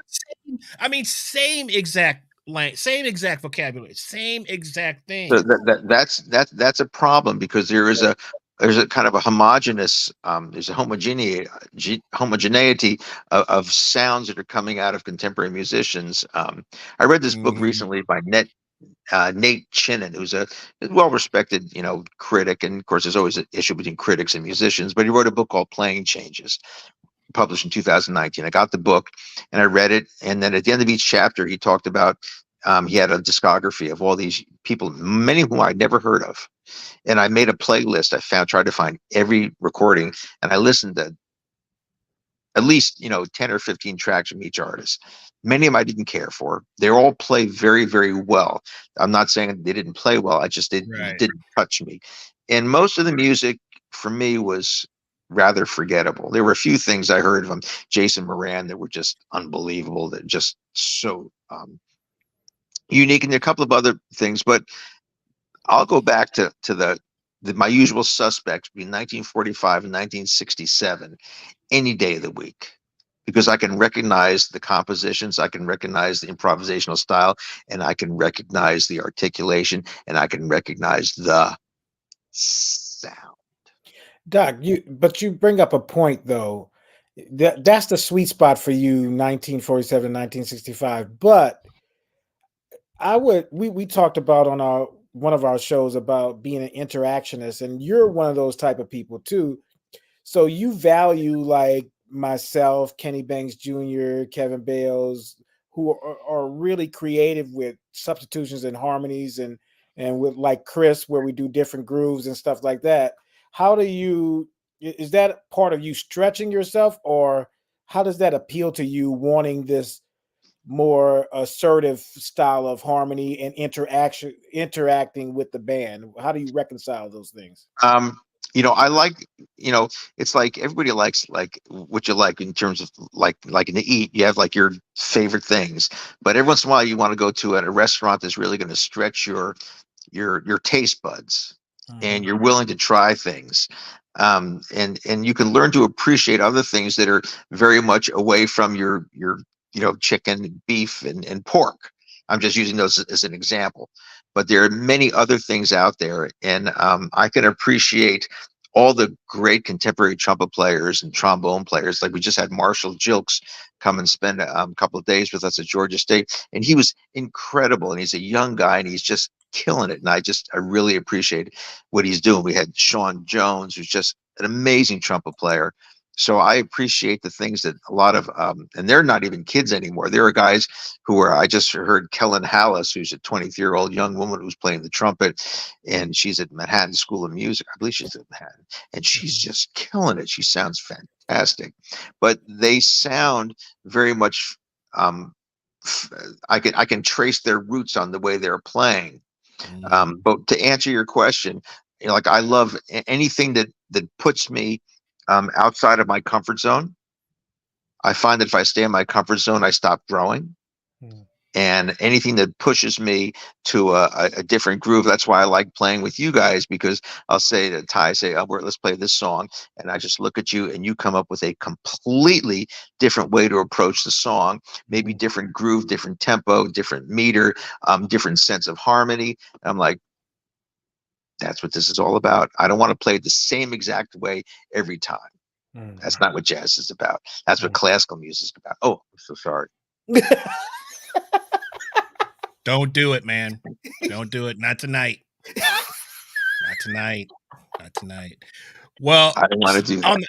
on that subject, that's a great way is being stretched, being put outside your comfort zone. Um, not knowing what's coming, you know, taking joy in that, right? Like you want to be surprised. You want that seems to have also sort of kind of evaporated a lot. Especially when we get into live situations, we've found that Tyro, I mean, we've tried some things with certain people, or it just doesn't work because they can't hear it, right? They can't hear it, or they're not willing to make quote unquote mistakes. Like there's no mistakes in this music. It's like you just things happen, you figure out how to adjust on the that's really the best teacher. At least that's what for me was the best teacher, is going back to what we were talking about earlier, which is what? Problem solving. Okay, I'm in a problem right now. I'm on the other side of the beat. I can't hear where the form is. I can't hear. You're not going to learn how to be a great musician unless you go through some of those things, but you have to step outside your comfort zone and stop palling up with your buddies where you're all patting each other on the back and playing what everybody knows already how to play, and you just want to play that 1,000 times. It's not going to do anything for, for your growth. So what's your opinion about that, I, and how do you I think that talk to students about we that? should always stretch the boundaries. One of the things that Atlanta doesn't really have is a really strong avant-garde musical movement.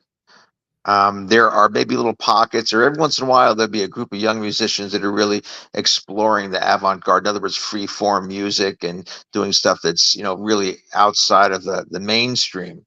And back in early 2000s, I found a group of young musicians that were interested in that, and we played some concerts, and it was very difficult to get people to show up to hear us any of that kind of music. It's just not there's not a lot of Right. it's just not a lot of people following that kind of music. Um, so one of the issues that we're rather conservative here in Atlanta. If you go to New York or maybe the Pacific Northwest or in Chicago or other big cities, you might have more of a scene where there's more experimental music. I don't know. I'm sure there are some young musicians that are really working in that particular area, but um, Well, you didn't acknowledge one of your students, Kebby, who does that on a regular. So yes, yeah. I mean, Kebby will do it, but there's he's just got a spot that he has. There's an yeah. underground avant-garde thing that Kebby is doing that, which is crazy. So yeah, So he's at what's the place on West End? It's called Gallery 992. 992. yeah, he's doing stuff there, but there's never been a big following for that kind of music in the city, and I think that that probably should be should receive more focus and more attention because it really is incredible because you never know what's going to happen when you play with Kebby and the music that he plays with. You really have to be on your toes because you never know which direction it's going to go in, and it's not conservative music by any stretch of the Elliott imagination. Street used to be one of those places on Yes. Right. Tuesday nights, There were but right.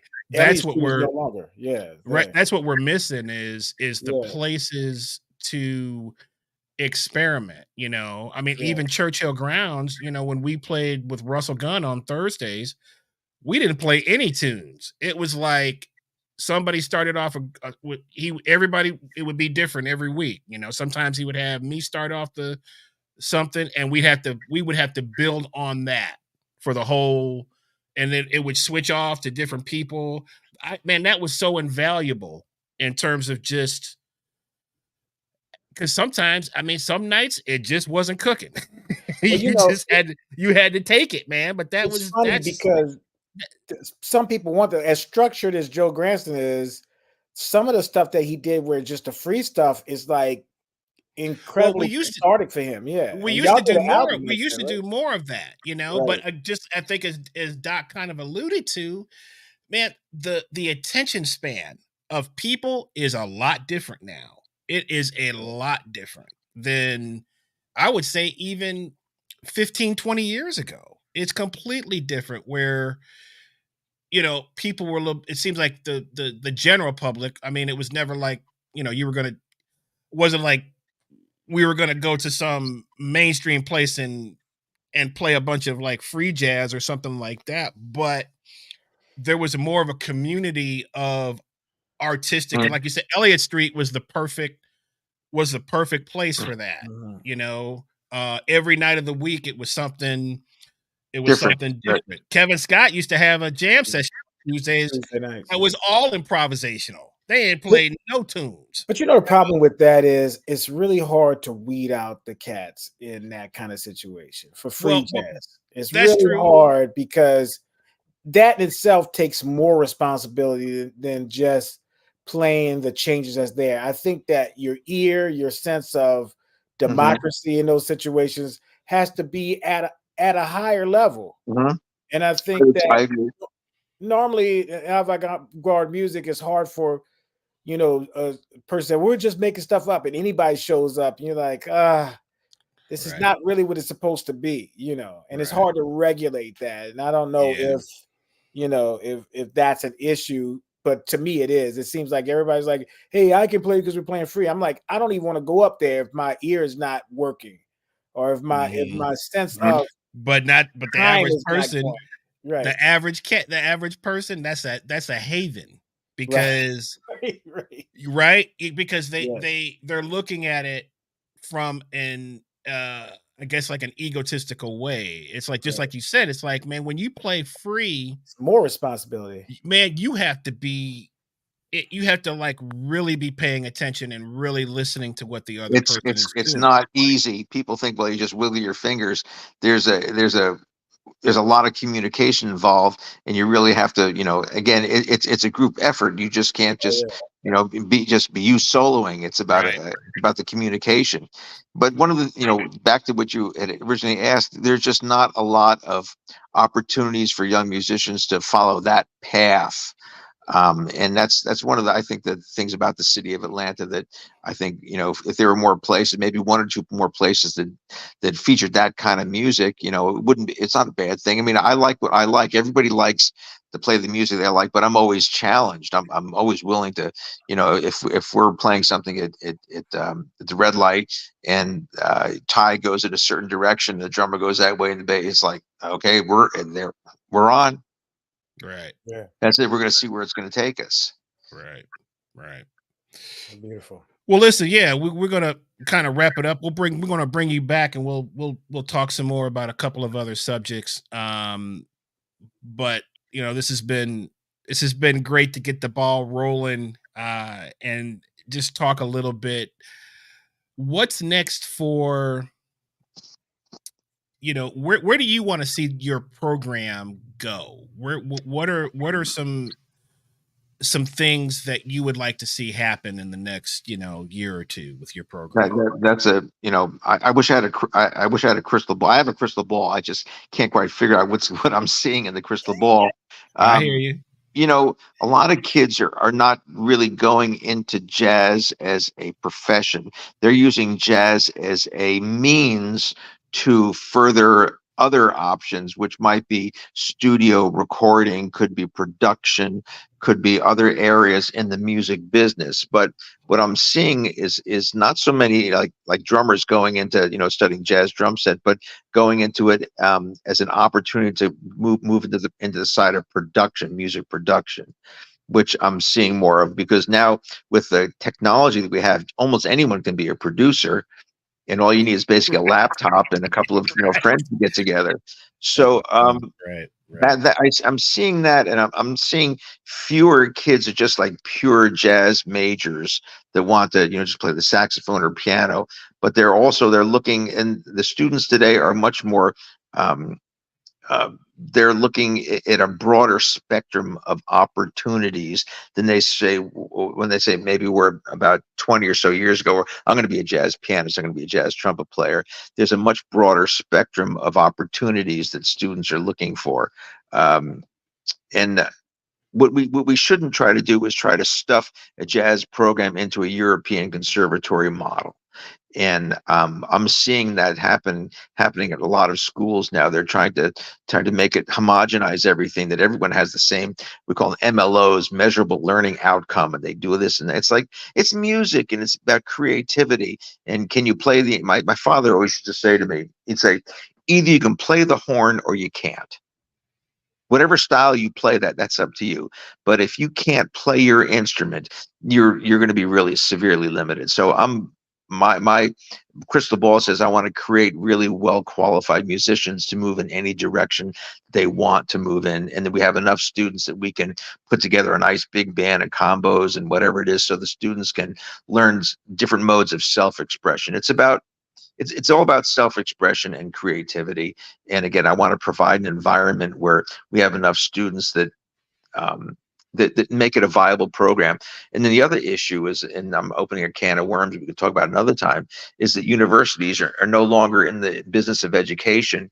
It's in the business of selling credits and generating their businesses. Universities are businesses now.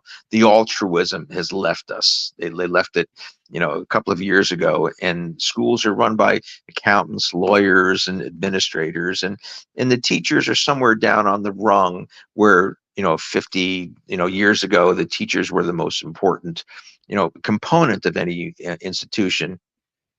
And so things are shifting, and we have to be really careful that we can maintain numbers. And I'm sure you deal with the same thing that Kenneth saw. And administrators are not so much about the music anymore as they are about the business part and making sure that we graduate the correct number of students, and they have they're able to, they have a measurable learning outcome. I mean, it's like, either you know your scales or you don't, or you can play the tunes, or you can put together a resume, or you know how to market yourself. So that's just me. That's my personal thing about what I see. What I see what's happening with my program, and I see that around the country with other programs, unless they're like super high powered, like University of Miami has these huge endowments where they can do things that we can't do at a state university, where our hands are tied, because music programs are, we call, loss leaders. They don't make money. They don't generate the kind of credits that a math program or an English program or social sciences program, where you're generating thousands or hundred thousands of credits. The old joke is, the administrator says, "Why you only got 4 people in that quartet class?" My answer, "You dumbass, because it's a quartet. There's only supposed to be 4 people in there." So a professor is teaching the class is only generating 4 credits, where that in English, that professor could have 300 kids in an English 101 class and generate 400,000 credits. Right. So see, you see the issue. Yeah. And this is nationwide. This is not just at our schools in Georgia. This is everywhere that we're all facing these issues. It's about business and money. So we have to create an environment that is attractive to students who can come and become very qualified musicians, capable of making a living in the world of contemporary music, whether it's crossing bridges between classical and jazz and avant-garde and different music of different ethnicities. That's really what I see in my crystal ball.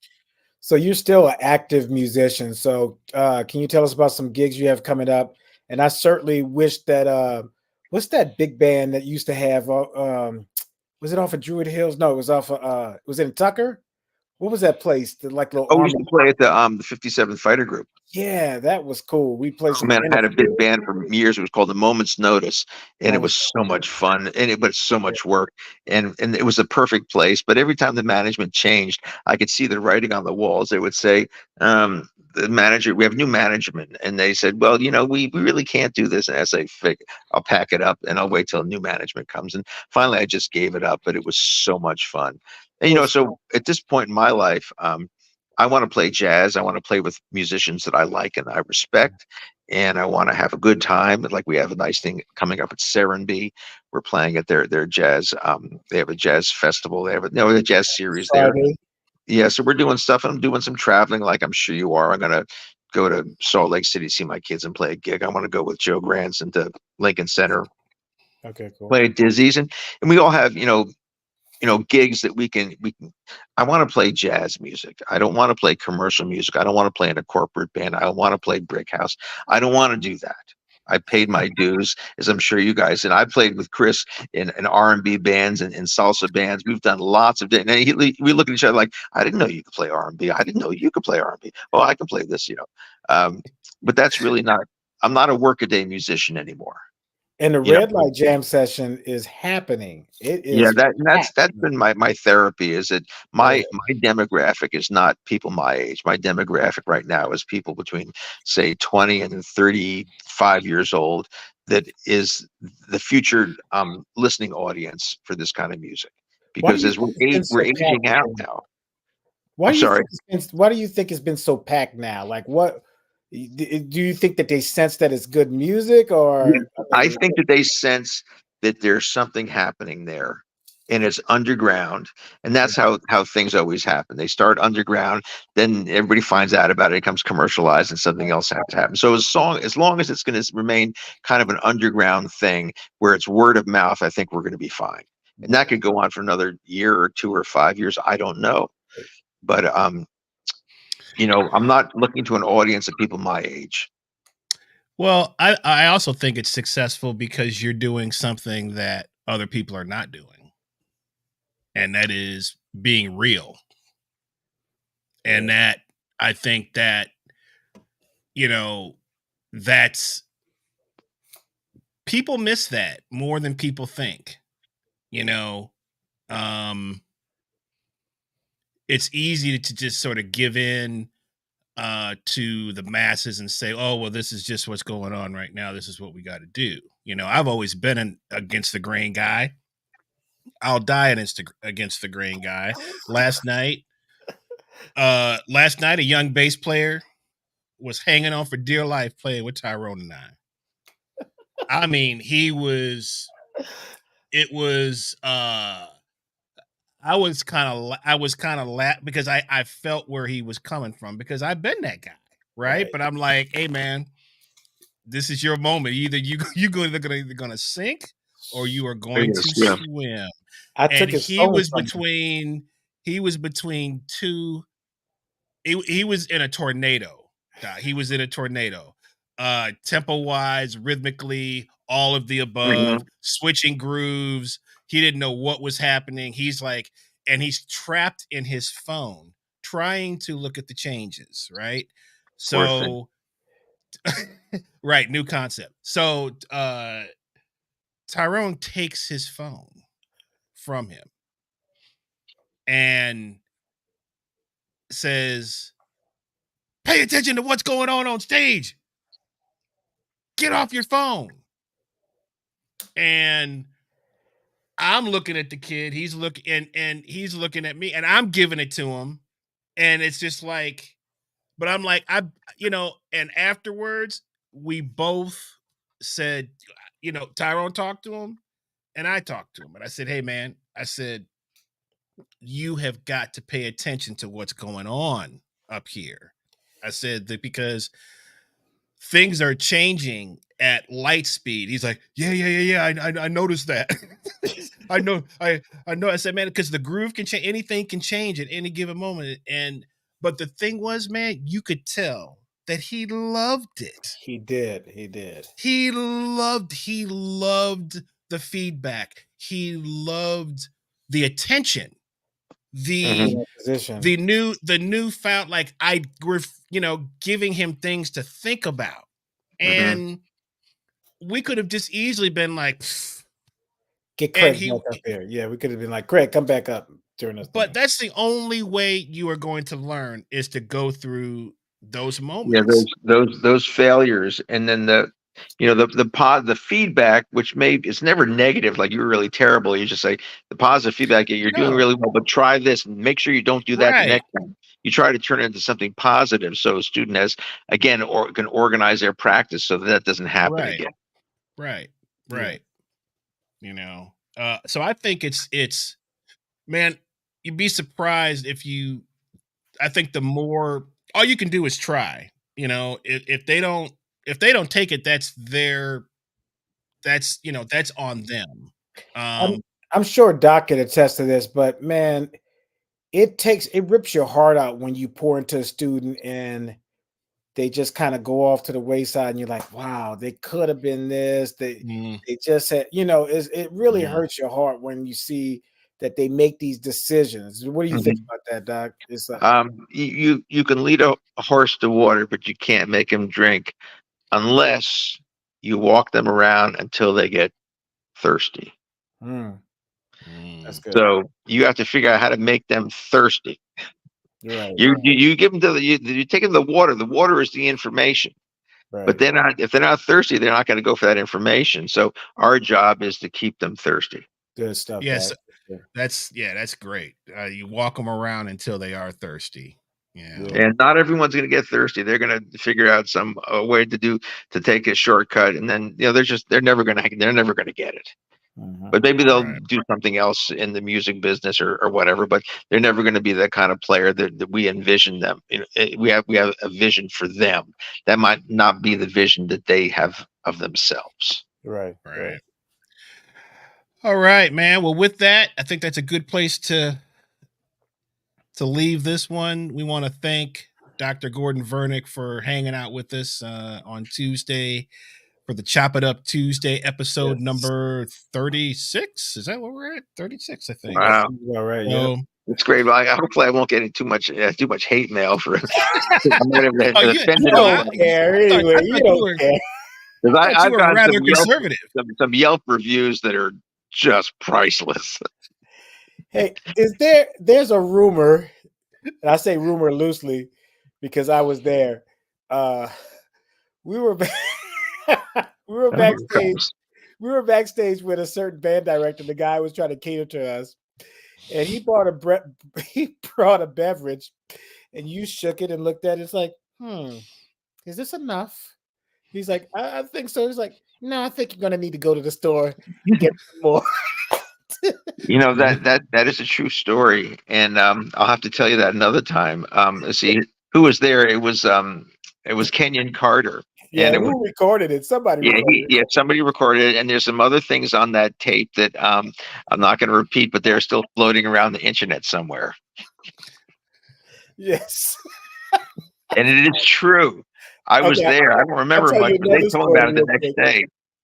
Ask Sam Skelton about it. I will. There's another story. So, as you guys well know, Doc has been a mentor to me, and I got my master's at Georgia State. So we had comprehensive finals, and we have to do our answer these 7 questions. But the first one is a very extensive question, so we have to create these notebooks, right? So at the end of the comps, we turn them in. Doc holds your notebook up and looks at you. And he's like, "It feels kind of light. Does it feel like you did me work on this?" He was like, "Go take it back. Take it back. It feels light." So you can't do that with a PDF, unfortunately. You can't do that with a PDF. You can't look at it. Oh man, that's true. Right. Well, thank you, Doc. You. Yeah, thank you. Thank you so much. I love you all, and let's continue to make some music. Right. Let's Sounds good. You got a birthday coming up. You have a certain celebration? The big 7-0. When is that going to happen? The 15th, and you're going to be there. Oh yeah, I'm coming out. 15th. Yeah, you're playing that. So hopefully I'll see you all the 15th at the Red Light. Right. Yes, definitely. All right, my man. Thanks for hanging out, Doc. We'll see you soon, Absolutely. man. All right. Take care. Bye-bye. Man, that was so cool, man. He was mild. I thought he was really mild. We didn't go halfway in, really, where we wanted to go. I got to lead some more questions. That's what I got to do. He'll answer them too. That's the great thing about you. Man, you didn't light no fires, man. He's like, nah, I don't care. You gotta light some fires, man. Light some fires. He doesn't worry about hate mail, man. Not at all. So he said it, but he doesn't worry about that. So yeah, man. Oh, love that cat, man. He's influenced so many people's lives in this business, man, and continue to. So, man, yeah. It's like I always say, that generation was hard on us, man. But I wouldn't trade anything for it, and we're gonna miss him, man. Well, can you imagine? His dad was a professional musician. I mean, what's that like, man? My dad shot pool and stuff like that. It wasn't easy, or played checkers and stuff like that.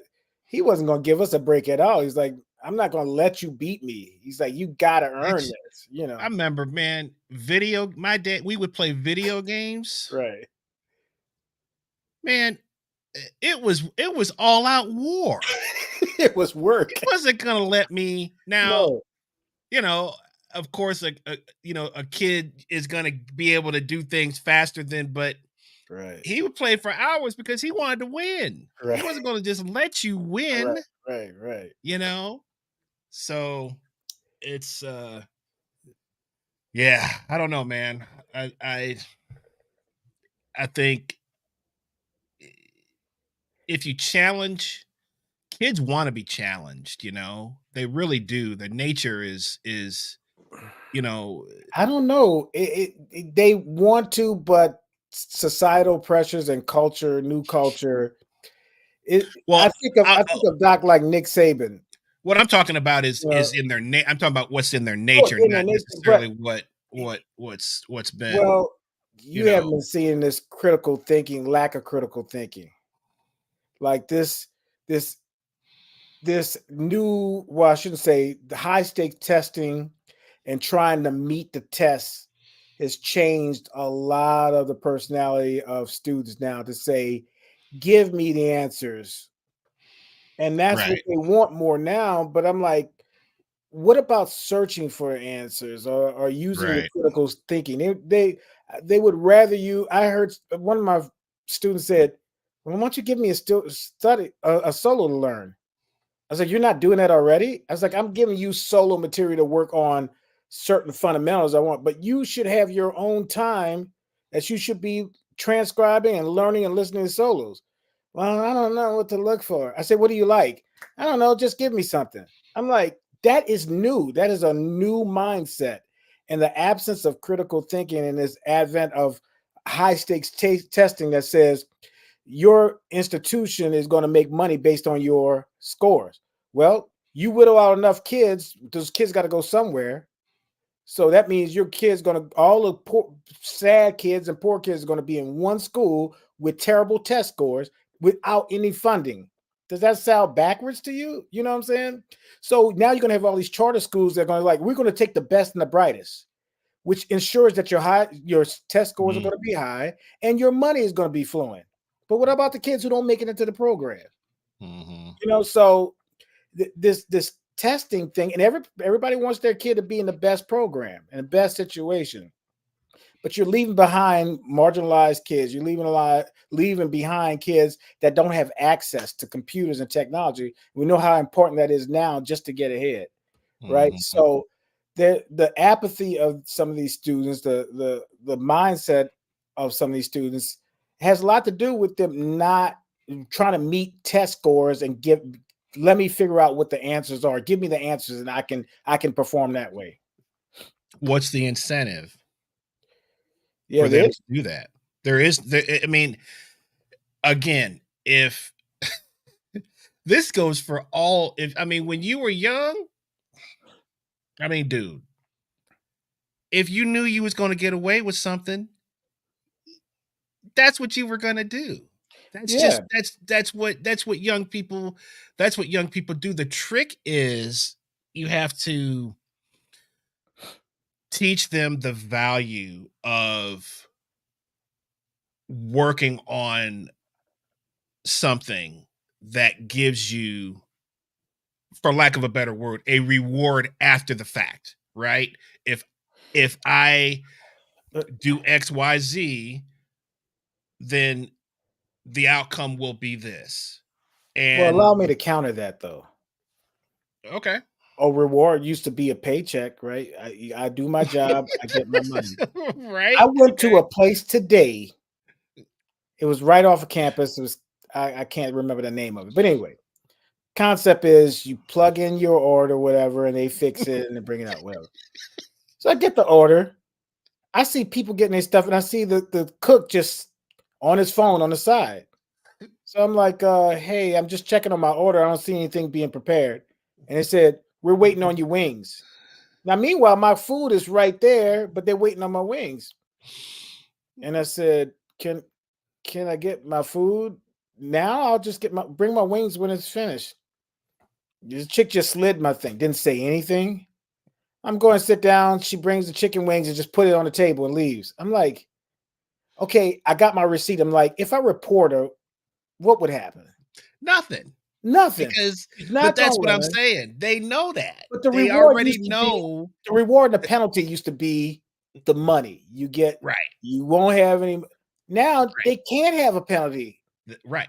and then That's the what I, reward is them saying, "I'm working for you."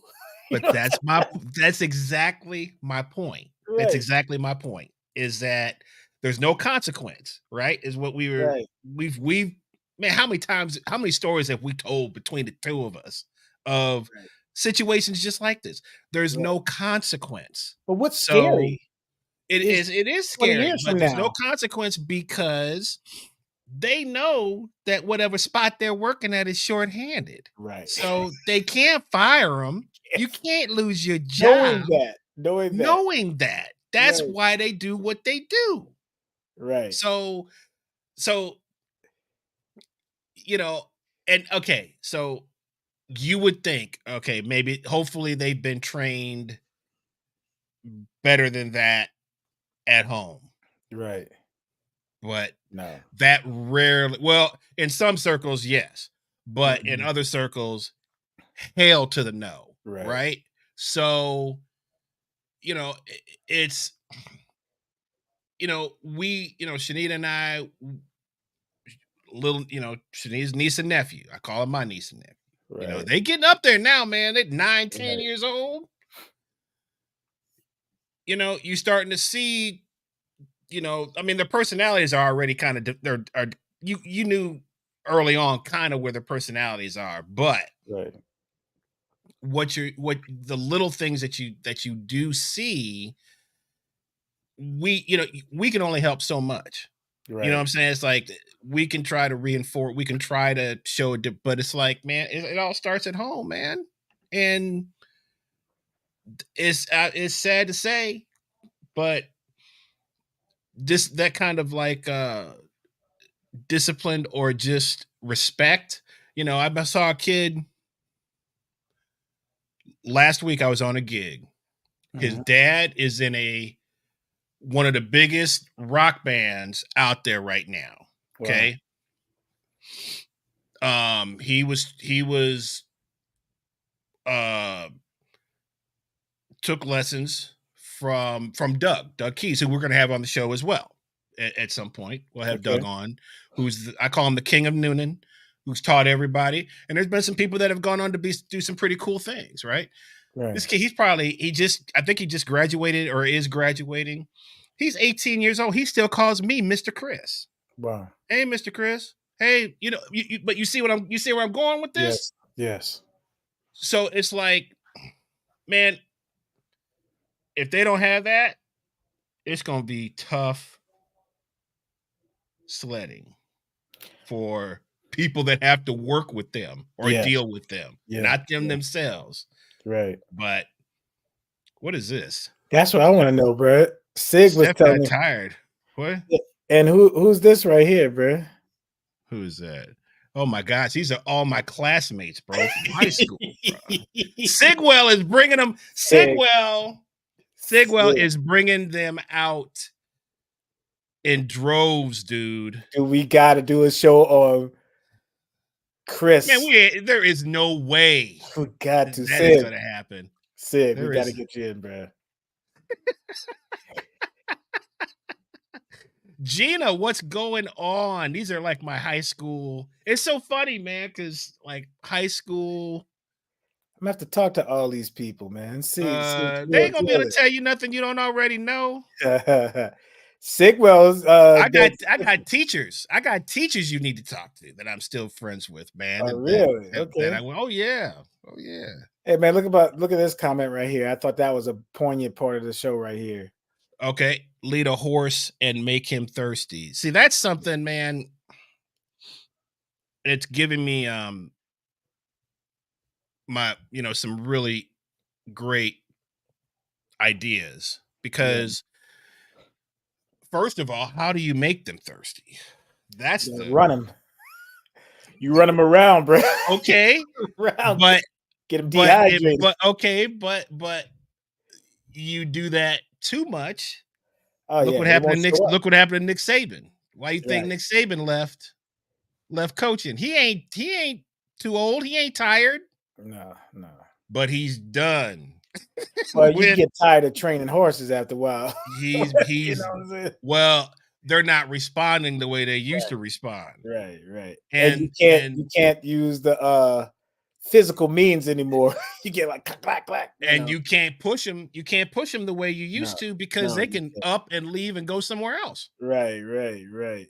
So it's I mean, the young guys, it's really, this era is for young, it's for young coaches, man. Might be for young teachers, man, because you have to be somewhat in touch with youth culture, man, to have any success. I think it's like, I mean, it's not to say that us, older guys can't have success. I mean, I feel like we're still relevant in a way, but I kind of did the same exercises as Doc did. There was somebody listed a whole bunch of like new artists, right? Right. I screenshot it and I said, man, I'm gonna look up all these new artists and try to and find their music and listen to them. I had the same experience. It was just like, first of all, it all sounded pretty much the same. Like, I mean, there was, which, but is that different from bebop, straight ahead, funk, Afro-Cuban? It all every music has its own like language. It's just about if you like it or not, Yeah, but I mean, those in those days it was approximation because you couldn't get the full thing. Now with technology, what sound are you using? What are you cranking your snare to? How many dBs are you doing this? What's your compression on this? What's your What's the BPM on your delay? What's your tune bot settings? That's what drummers tune bot. There's a thing that it's a dial that it's like it's called a drum dial that shows the tension of every. I'm like, man, what sticks are you using? What cymbals are there? Yeah, it's a copycat. What model it's a copycat world. Are those the A2500 series? It's a copycat world. Right, it's a copycat world. But again, you can answer the questions. Hey, can I get a chart for this? What about you discovering it? And then maybe if you don't get it, you come up with something else. Right. What mouthpiece did Coltrane use? Right. Okay. Did you ever think? Well, it becomes about the gear. They asked me when they knew I was playing with Marcus Miller. Take a picture of Marcus Miller. I don't know why I'm using his voice. Take a picture of Marcus Miller's bass setup. And then when I got to rehearsal, you know what I took a picture of? Him plugging into the board. He plugged into the freaking board and sounded like Marcus Miller. It's like Nile Rodgers. In his hands. You're right. Nile Rodgers bought his guitar at a pawn shop. Right. That's what he said for $125. That Strat. What shop did you go to? Dude, I need to go there. And direct. Well, yeah. But it's a crutch. As gear has always been, is the dude that shows up. All this stuff is shiny. Yes. Oh yeah. Everything looks new. On the basketball court, if he had Jordans on, tight clothes on, you like polished, bro. You can't play polished up. He got every little thing that so and so got. Right. He got his iPad ready to go. Look, he got on the stand. He got everything. Right. That guy. Yes. 9 times out of 10, sad. Right. Because it's like last night. I don't want to call out Craig using a different bass. Oh my goodness. Was not happening, man. I was bro, what are you doing? What is this sound, bro? He was mystified. And he got his head down. He was like, what is going on? I was thinking, and you and I were both, you thought it was the vocal. I said, I hear a lot of reverb. I'm like, what is going on tonight, man? Something's not right with the sound? It's swirly. I sit back there and he tells me, it's like, man, I had to borrow somebody else's bass, man. And I look up. I look at, because I didn't see it from the front. I saw it from the, from the side. And man, that bass was shiny. I said, Craig ain't never walked in with no shiny bass, man. No shiny upright, bro. Shiny, glazed donut, lacquer, glazed donut, bro. You know, Oh, it's like man. Cat says he plays jazz. Drum coming all in cymbals shiny. You like, oh God. That sucker You sound like it was already swimming know. too. Woo, woo, woo, woo, woo, woo, woo. I was You like, already know. You yeah, already know, man. shiny, bro. We're Having fun. yeah, somewhat joking. Yeah, But general. I tell you what, man, you was having some fun last night. Me? Was Yeah, I? you. How? Heck Oh, yeah. you got the dance on there, bro? Bring it Bruh, up. you was having some fun last night. Cause they did a second That's line. all I know. Put it up. Bring it Is up. I ain't scared. that's all I know. Pull it up. You Is just trying to buy I'm yourself trying to some what? time. No, I'm trying to say you was You having some smiling up, fun bro. last I've been night. knowing you for a long time. You got a video clip. You been I do? incognito with that bad boy. You gotta have a video clip.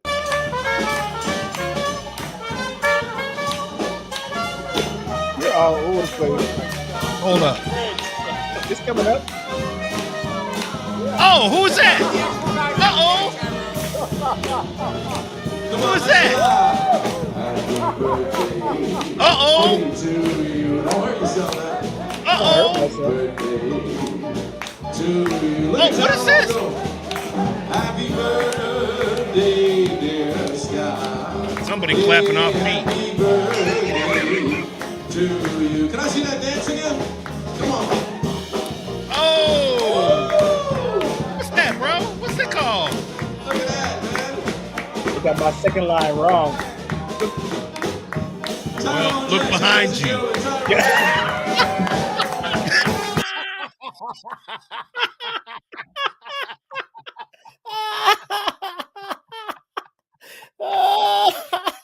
It can't be. It's not all your fault. It's not. It's not. I was doing the right dance. It's just I was like, I said, wait a minute, my man is off beat a little bit. Look at that, man. And then I was like, Tyrone Jackson, you ladies gotta and do the gentlemen. drag. See, they don't.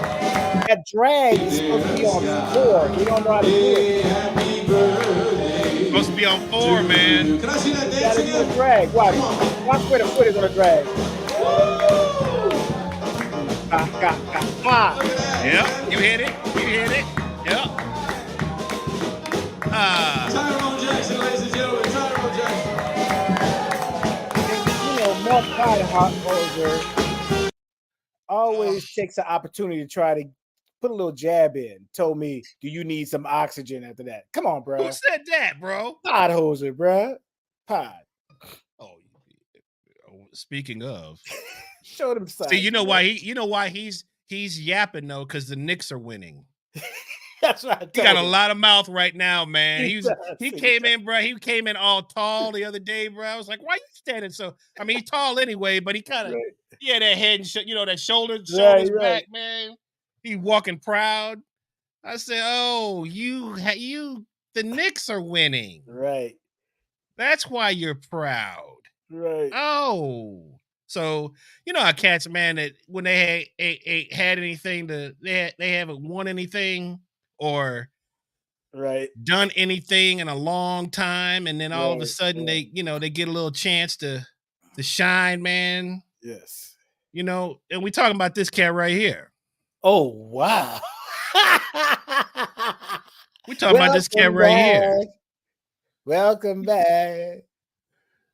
This cat looked like a cross between Mr. Cotter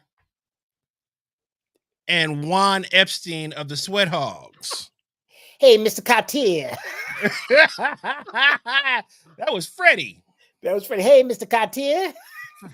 Was it Freddie Brown or Freddie Washington? I can't remember. Freddie Washington, yeah. I can't remember. It was Epstein was like, Mr. Carter, how are you doing? But I asked, I said, man, I said the cat got a Puerto Rican first name and a Jewish last name. Juan Epstein. Juan Epstein. That's right. Yeah.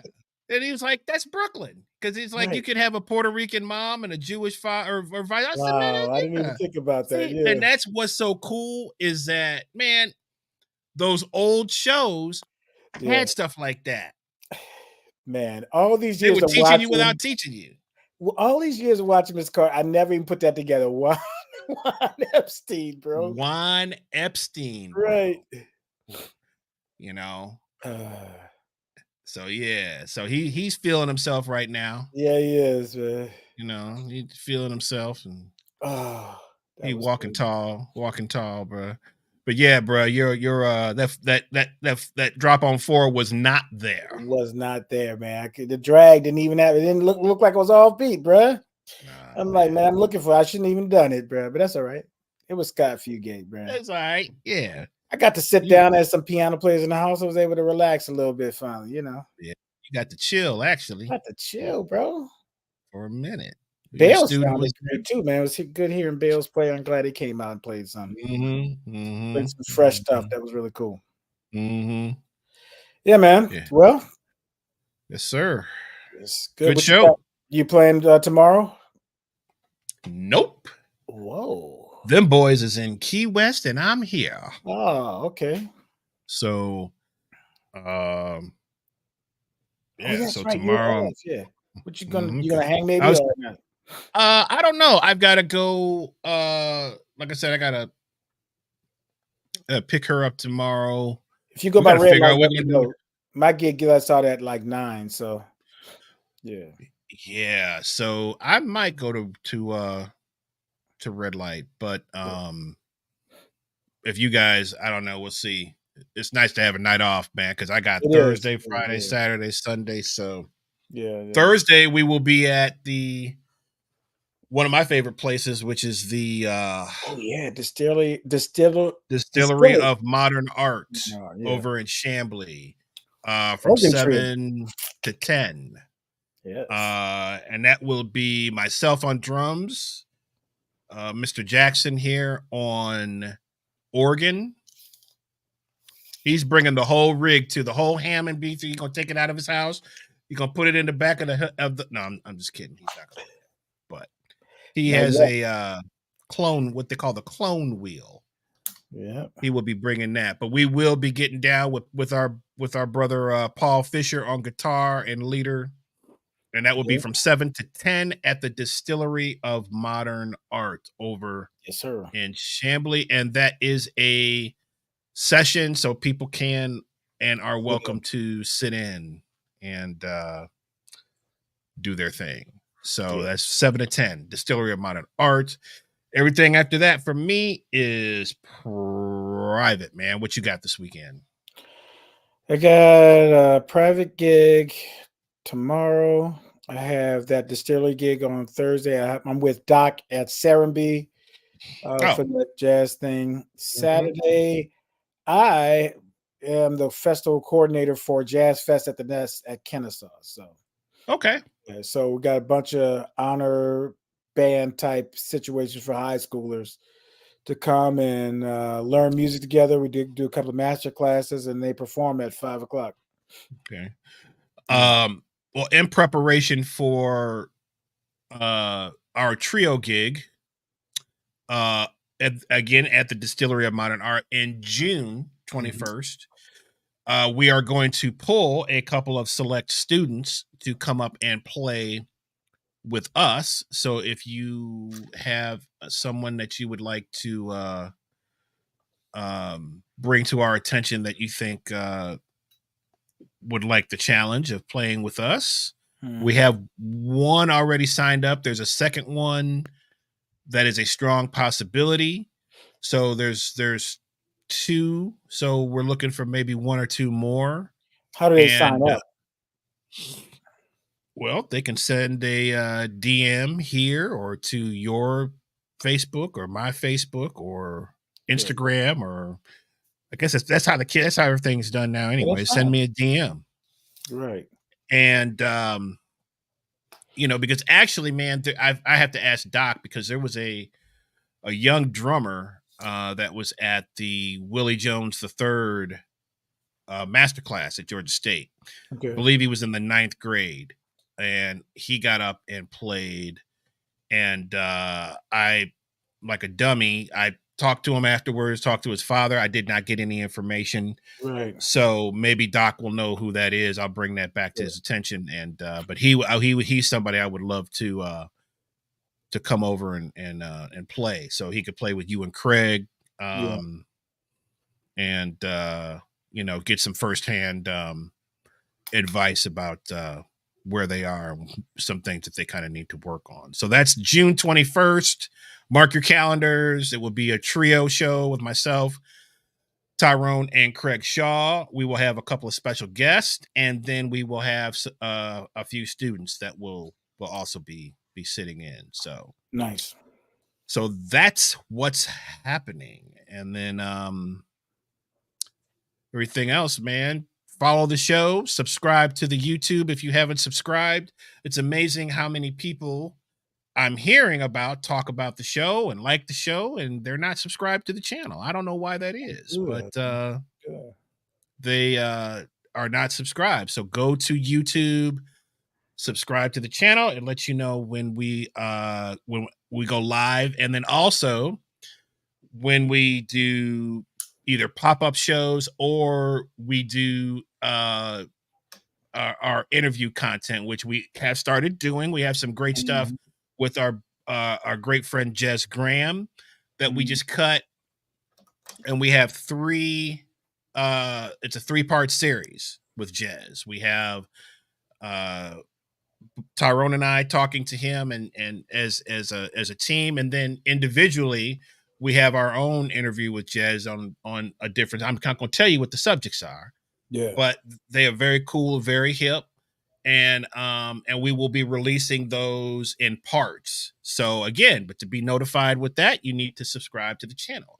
So we're going to be doing a lot more stuff like that with different artists, different people around town, and also national people. So subscribe to the channel and you will be notified when all that great stuff happens, man. You got anything else? That's it, man. Cool. All right.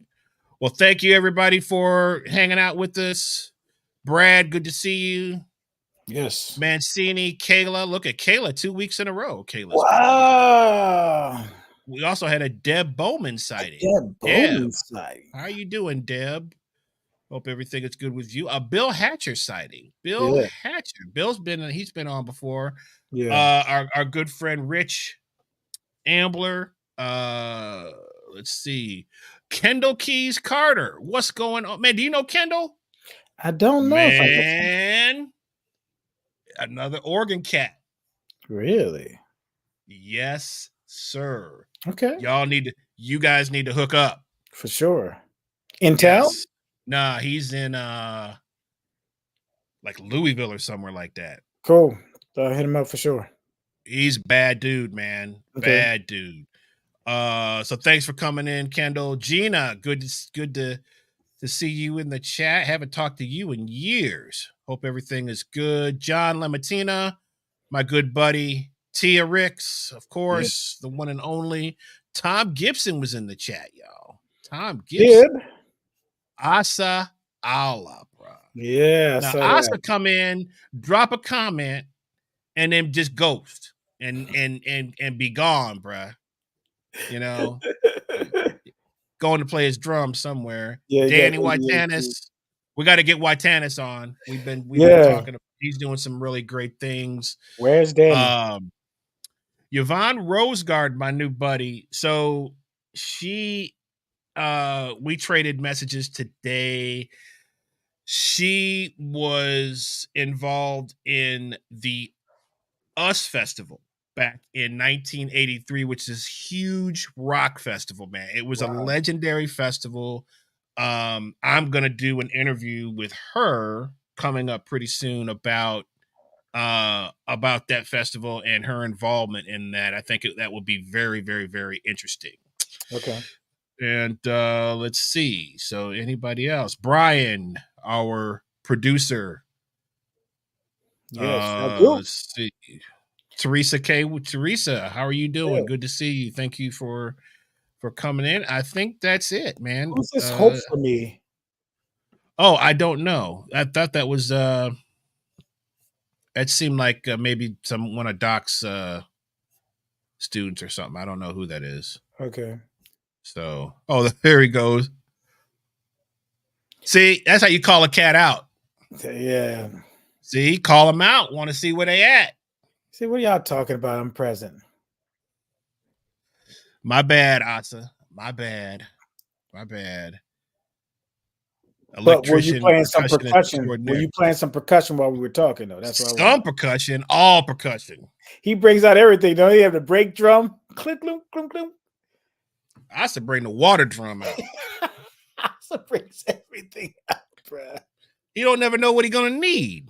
Right. So all countries, Right. you got all countries, Yeah. everything. You got Brazil, Africa. Right. I mean, all the stuff, man. So And he'll fix some things while he at it too. You know what I'm saying? he'll. You got electrical problems? Call Asa. Oh, he said, "I have a." I know you do. I know you do. Then he makes the sound. He does that little bird call thing in his. I was like, okay, that's our brother, man. Yeah, Asa. Capoeira. Did you Does know he know they did capoeira? I didn't know that. No, I did not know Yeah. that. Okay. Oh yeah, man. Okay. That's that's serious right there. Yeah. That's serious. So, all right, guys. Well, thank you for hanging out with us. And if you've got any questions, comments, you can drop them on the YouTube episode.